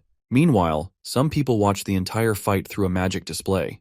The ancient god himself, named Duanshu, tells some other being close to him, whom he refers to as Brother Manlong, that he never thought such a talented youngster would appear among the humans. Manlong narrates how Duanshu faked his death to avoid the heavenly tribulation for hundreds of years, hid his heart, and waited for the new era, only for his still intact heart to be discovered by this little brat. Duanshu reasons that this intruder is no ordinary brat because the bugs he released are those of the 9-winged plague of heaven's wrath, and his moves show he's no ordinary fighter. Brother Manlong protests that the kid is still doomed since the space has been sealed, but Duanshu mentions that the kid has many unusual powers, and he's worried he may actually reach his heart. No matter the number of blood beasts he creates, they seem not to be able to stop the boy, and Duanshu explains to Manlong that he won't be able to protect him anymore, and they'll both be gone if the boy manages to destroy his heart. When Manlong hears that, he assures Duanshu that he'll crush the kid to death easily, even though he doesn't have much of his essence anymore. Meanwhile, Jiang begins to pant when he realizes the blood beasts are getting stronger and even notices those in level 150 coming up, which means things are not probably going well for Zhuan Yue, and he'll have to hurry so that something really bad doesn't happen. They keep fighting their way through, and Jia assures Jiang that the heart is not far from the next intersection from where they are. Jiang is shocked that the ancient god has decided to hide his fourth heart in his wrist. Suddenly, the blood beasts in front of them run away, and Jiang worries that something strange is going on. As if that's not enough, our boy's sea of consciousness suddenly goes out, and he can't see the tree of origin anymore. When he turns back, he sees a huge dragon with its crushing talons coming towards him, and it turns out to be Manlong. Before he can react, the monster grabs him, and our boy wonders what the heck this is. Manlong controls the dragon monster from where he is, and as Jiang winces in pain, he's certain that the kid is done for. As the monster crushes Jiang, he wonders why he is unable to resist and why he's suddenly feeling a great need to sleep. Immediately, Jia comes to check on him to know what is wrong, but Jiang communicates with him through his mind that he can't say anything. Suddenly, the ring that the great dreamer gave Jiang shines bright and blasts away the monster's hand. The system informs Jiang that he's been attacked by a curse from an unknown entity, and it has been blocked by the heart of the star god, which has become damaged. Jiang is shocked that a curse could bypass the ancestral tree of origins, and he's glad that Dreamer gave him this ring. The strength of the opponent intrigues Jiang, but he decides to take his turn to attack since they couldn't kill him. While Manlong attends to his wounded arm, Duanshu urges him to quickly attack the kid again because he doesn't believe he can take a curse for the second time. However, Manlong protests that the difficulty of the last curse was beyond his imagination, and he's already depleted his soul essence and would fall into eternal slumber if he uses that curse again. Seeing that Manlong is no longer useful to him, Duanshu decides to kill him, even though he pleads to help him control the monsters with him. However, Duanshu plans to use Manlong's last bit of essence to plant a bewitchment in Jiang's soul, and lure him there to make Jiang just like himself and foil his plan to destroy the heart. Eventually, Jiang and Jia reach the fourth heart. Jiang asks little Jia how long it'll take to break the restriction around the heart, but little Jia launches several attacks at the heart and assures him it's quite easy. Jia is biting the blood vessels to shreds to break the restriction. Suddenly, Jiang notices that his heartbeat feels like it's synced with the ancient god's heart, and he wonders if it's an illusion. As Jia is about to break through the restriction and stop the heart from beating, Jiang has a strange feeling that his heart is going to stop too. After Jia starts feeding on the heart, he starts to feel a strange desire to go to the cerebral domain for a great opportunity, and he wonders if this is a sign from the heavens. Eventually, he reminds himself that the cerebral domain is the most dangerous part, and he needs to figure out a way to get Xuan Yu and the others out first. Shortly after, Jia comes back completely full and explains that he can't eat any more of the heart, but he's refined the leftovers into essence blood that's ready to take away. Just by consuming the heart, Jia has already reached level 30 so quickly, and he can reproduce 3 times in a row. Unfortunately, time is tight now, and our boy has to reunite with Xuan Yu and the others first. Regardless, Duanxia is certain that the curse of karma has already been planted, and there's no way this kid will be able to escape from here. He decides to play house for a little longer because he's certain that Jiang will come to the cerebral domain to find him. Meanwhile, several of Xuan Yu's team members who are holding the left line become injured, so Xuan Yu and the rest turn their attention to holding that line. She's very tired and is uncertain she can hold on for much longer because it seems that even seriously injuring the blood beasts of this level is nearly impossible. It seems that little Nine is also struggling now, so she figures that there's no way she can come over to save them. Suddenly, a huge blood beast appears from above, and Xuan Yu braces for impact, worried that their magic city is truly going to face annihilation this time. However, Jiang shows up out of nowhere and punches the blood beast in the face using his elephant skin. The punch launches the monster backward onto its back, and Xuan Yu is surprised to see that he's alive. Jiang apologizes for being late and uses the star god's blessing ring's healing function, even though it's damaged. Immediately, the injured team members notice the pain in their bodies begin to subside. Suddenly, little Nine jumps on Jiang's back and protests that he took her stinky little brother out to play and didn't take her. She adds that she ate till she threw up, fought till exhaustion, and got injured. She laments that some of her babies even died and she needs a hug, so Jiang assures her that Daddy is here to pick her up now and asks her to go to the Taishu monument to heal. Before she leaves, she assures little Jia that she'll beat him up one day, and Jia hides behind Jiang because of how scary she is. When Jiang notices that the blood beasts are about to attack again, he tells the team that he'll break open a pathway in the meridian and asks everyone to follow him inside, urging the defensive-type magic users to hold back the monsters for a while. Immediately, Jiang asks Jia to activate the divine elephant suppressing prison body, and that allows him to create an opening for the others to pass through. As they pass through, Xuan Yu notices that Jiang needed dozens of punches to break open the meridians earlier, but only needs one now, so she wonders what suddenly changed. After everyone passes, Jiang picks Xuan Yu up when he notices her standing there in a daze. Shortly after, the hole seals up, and the beasts are unable to follow them inside. There are other blood beasts in the section they entered, so Jiang leads them to a nearby flesh gap, while Xuan Yu protests that he put her down. When he gets to the gap, he abruptly drops her and assures the team they should be safe now and can rest here for a bit to recover some strength. While they rest, Jiang asks Xuan Yu which part of this area is connected to the Ji family's Divine Treasure Pavilion array, so she directs him to the array core that leads directly to the Divine Treasure Pavilion. However, the external defense of the core is much stronger than the internal meridians, but Jiang tries to break through it first before doubting. Taking some time to meditate, our boy tells Jia to start reproducing, but Ju protests to her daddy that this is her territory. To calm her down, Jiang tells her he's borrowing it temporarily, and her brother will finish his business soon and leave. While Ju continues to rant, Jia asks his father why he doesn't have his own house. So Jiang promises to get him one once they get out. He immediately begins to reproduce, and Jiang accelerates it with his skill. Jia is able to reproduce 3 times and eventually produces over 300 other bugs. Our boy is truly stunned by how resourceful the ancient god's corpse is, and wonders what resources the cerebral domain would hold if a single heart can help achieve this. Suddenly, Jia cries for help, and Jiang has to save him from Little Nine, who had just attempted to eat him because she believes he favors boys more than girls. Immediately, Jiang orders all the reproduced scarlet armored elephant bugs to merge with his body. With the power of over 300 scarlet armored elephant bugs, his body density and strength hit a whole new level, and he even feels like he should be able to match Wushuang now. With the new power, he immediately tries to break through into the array core and tells the team to be ready. Meanwhile, Master Ji Lingqiu, who has arrived, explains that breaking into the divine corpse from the outside in a short time is virtually impossible since the passage has been sealed, except if the little ones can shatter it from within, which is unlikely. The likely solution seems to be to prepare for the worst. If there's an anomaly, they have to destroy the divine treasure pavilion and banish the dimension housing the ancient god's corpse into eternal chaos. That doesn't sit well with Hong Yin, and he reminds Lingqiu that his great-granddaughter, Xuan Yue, is still inside. But Lingqiu asks him if Xuan Yue's life is worth more than countless citizens of Great Xia, which will be lost if something inside the ancient god's corpse escapes. Despite all this, Gu refuses to subscribe to that, and he promises to fight to the death whoever tries to touch his disciple. When Lingqiu advises him not to act recklessly, Gu still insists that he'll be a good master to his disciple. Suddenly, all 3 men hear a loud thud nearby, and they wonder how it's possible for something inside to make such an impact. Immediately, they decide to attack the wall from outside to assist the kids inside.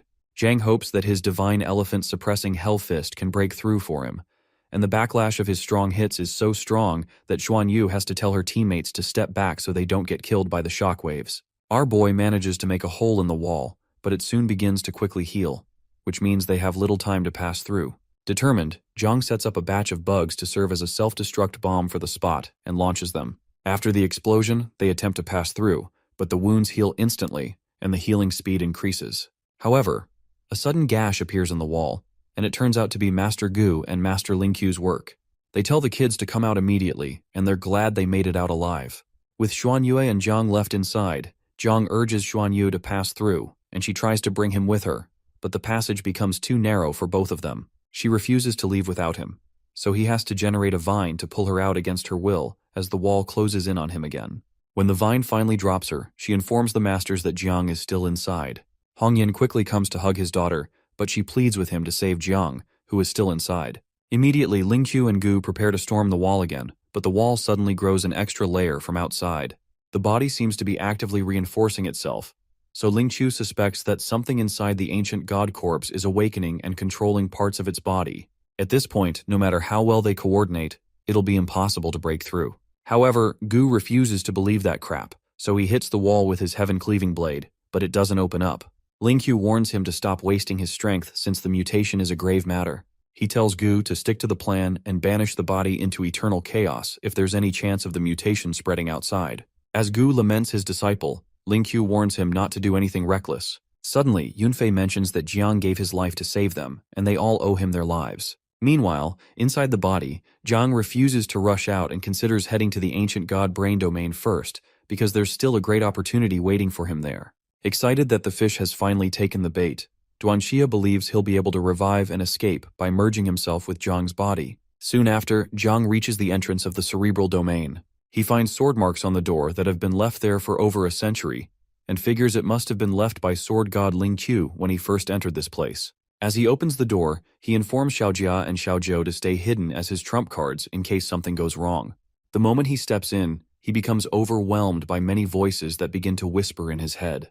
He suddenly falls to his knees and tries to quiet the voices that seem to be driving him crazy. Suddenly, he sees Duanxia levitating above, and he welcomes him. Duanxia explains that he has waited here for countless ages, and he introduces himself as the ancient god, while Jiang is in awe of the warmth of his presence. Duanxia explains that he's the ancient god, and he's also Jiang, and as Jiang asks what he means, Duanxia begins to transform into Jiang. Soon after, he completely transforms into Jiang and proposes that they merge into one. Shocked by the identical nature, Jiang suddenly snaps out of it and attacks with his sword energy, warning the god to stop pretending.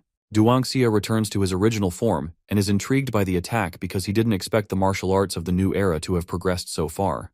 Duanxia crushes the energy in his hands, much to Jiang's shock, and he mentions that Jiang is making him waste his already low essence. Infuriated, the god states that he would have used the most horrifying means to obliterate him if not for the fact that his body is useful. Suddenly, some dragon-like creatures appear behind Duanxia, and our boy realizes that the weakest among the creatures is at the 6th awakening level, while there are several among them that are at the 9th awakening level. This explains how even the sword god nearly perished back then, and Jiang realizes that even all of his strength might not be enough to fight these monsters. Because desperate times call for desperate measures, he orders Xiaojia and Xiaozhou to release all the bug swarms now. But he suddenly realizes that his connection with the insects has been severed. Immediately, Duanxia captures Jiang and proposes they end this. He immediately begins to merge with Jiang's body, which causes Jiang excruciating pain, but Duanxia assures him he'll help him live a better life. Suddenly, the Tree of Origins appears, and a multicolored fruit buds on it. Jiang is transported to the Sea of Consciousness, and he's unsure of what's going on since he was in the grip of the ancient god just now. His attention is drawn to the new rainbow-colored fruit, which is odd because the Tree of Origin couldn't possibly bear rainbow-colored fruit at its current level.